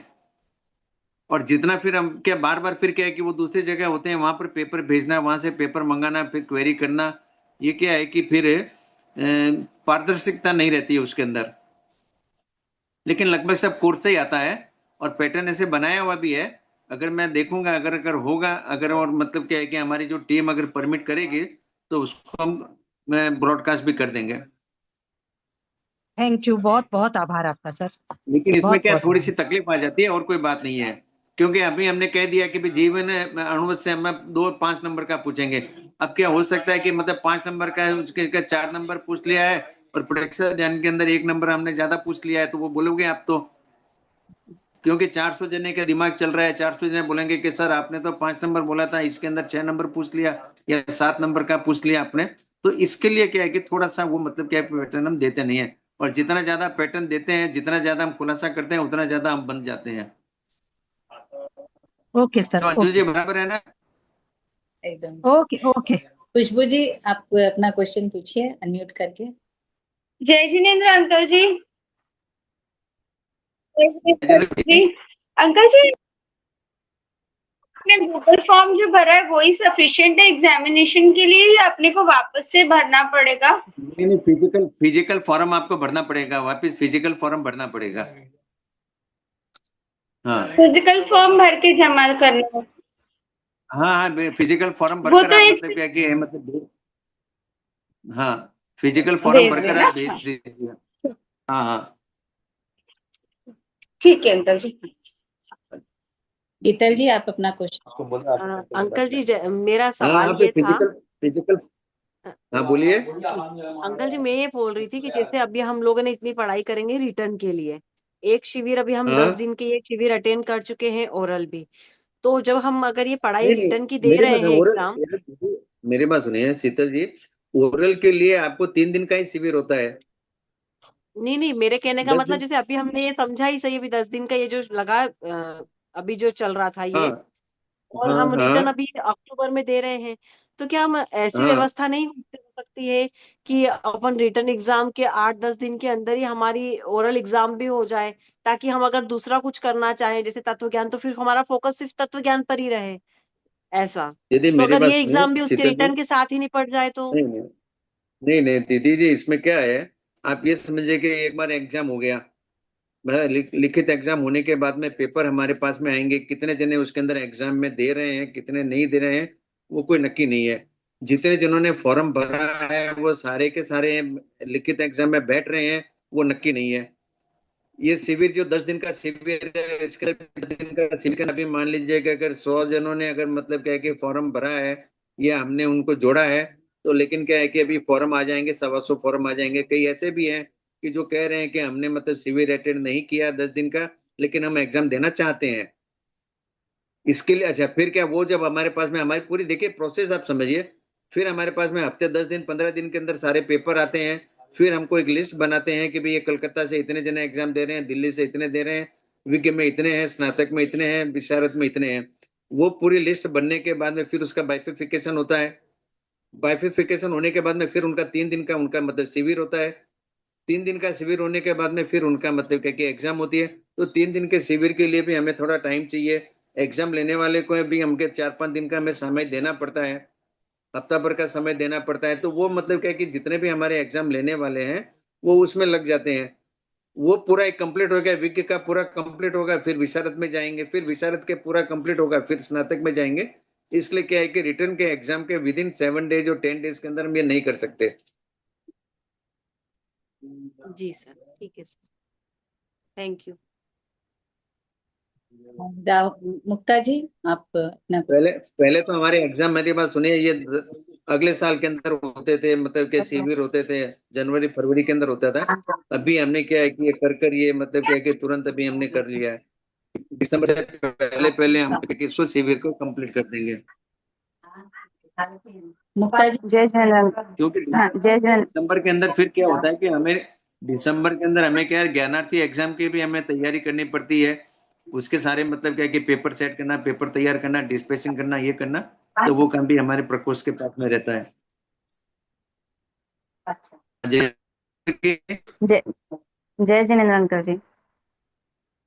हाँ, वैसे तो ये क्वेश्चंस आ ही गए हैं, सब लोग ने ये बोला ही है। मैं भी वही बोलना चाह रही थी कि तत्वज्ञान के एग्जाम रहते हैं हमारे दिसंबर में, और मेरा तो इस बार उन्होंने दे 5th ईयर भी दिया, है तो। आप वापस मत बोलो। हाँ, बस ठीक है, वही चलो वही बात है, तो 5th। रिपीट मत करिए। हाँ अंकल जी, बाकी सारे क्वेश्चन हो गए हैं। बस तो ठीक है, इसको बहुत बहुत सभी के प्रति वापस एक बार पुनः सबके प्रति कृतज्ञता ज्ञापित करता है प्रकोष्ठ। मैं व्यक्तिगत रूप से मैं भी सबका मतलब क्या कि आभार ज्ञापित करता हूँ, सबका अंकल मतलब जी, क्या कि मेरा खूब खूब एक साधुवाद। क्वेश्चन था, सॉरी आपको इंटरप्ट कर रही हूँ मैं। मेरा एक क्वेश्चन था, बोलो। कल जो क्लास होने वाली है वो कितने बजे होगी? यही टाइम रहेगा, अच्छा, 2:30 कल से होने 7। वाली है ना हाँ, कल कल होने वाली है ना। कल की हाँ, डेट यही आई, टाइम रहेगा, यही सेम टाइम सेम लिंक सब कुछ वही है। सब कुछ है। और कौन लेंगे इसका ये क्लास? है क्लास कौन लेंगे? लेंगे तो ये देखो, अभी तो शायद नक्की तो किया हुआ है, 2 जनों को बोला हुआ है, लेकिन अच्छा, एक जना आएगा अभी। हाँ, अच्छा, और ठीक है। जयश्री बहन आप इसको मतलब कि कल का एक दिन और है, आप इसको होस्ट हो हाँ जाना आप। हाँ हाँ, मैं ठीक है। ठीक है। हाँ हाँ, नहीं नहीं, ये विषय बहुत बढ़िया है, मैं 2:30 के अंदर है विषय। हाँ, ठीक। हाँ हाँ। हाँ, जयश्री बहन इसको फिनिश करिए आप।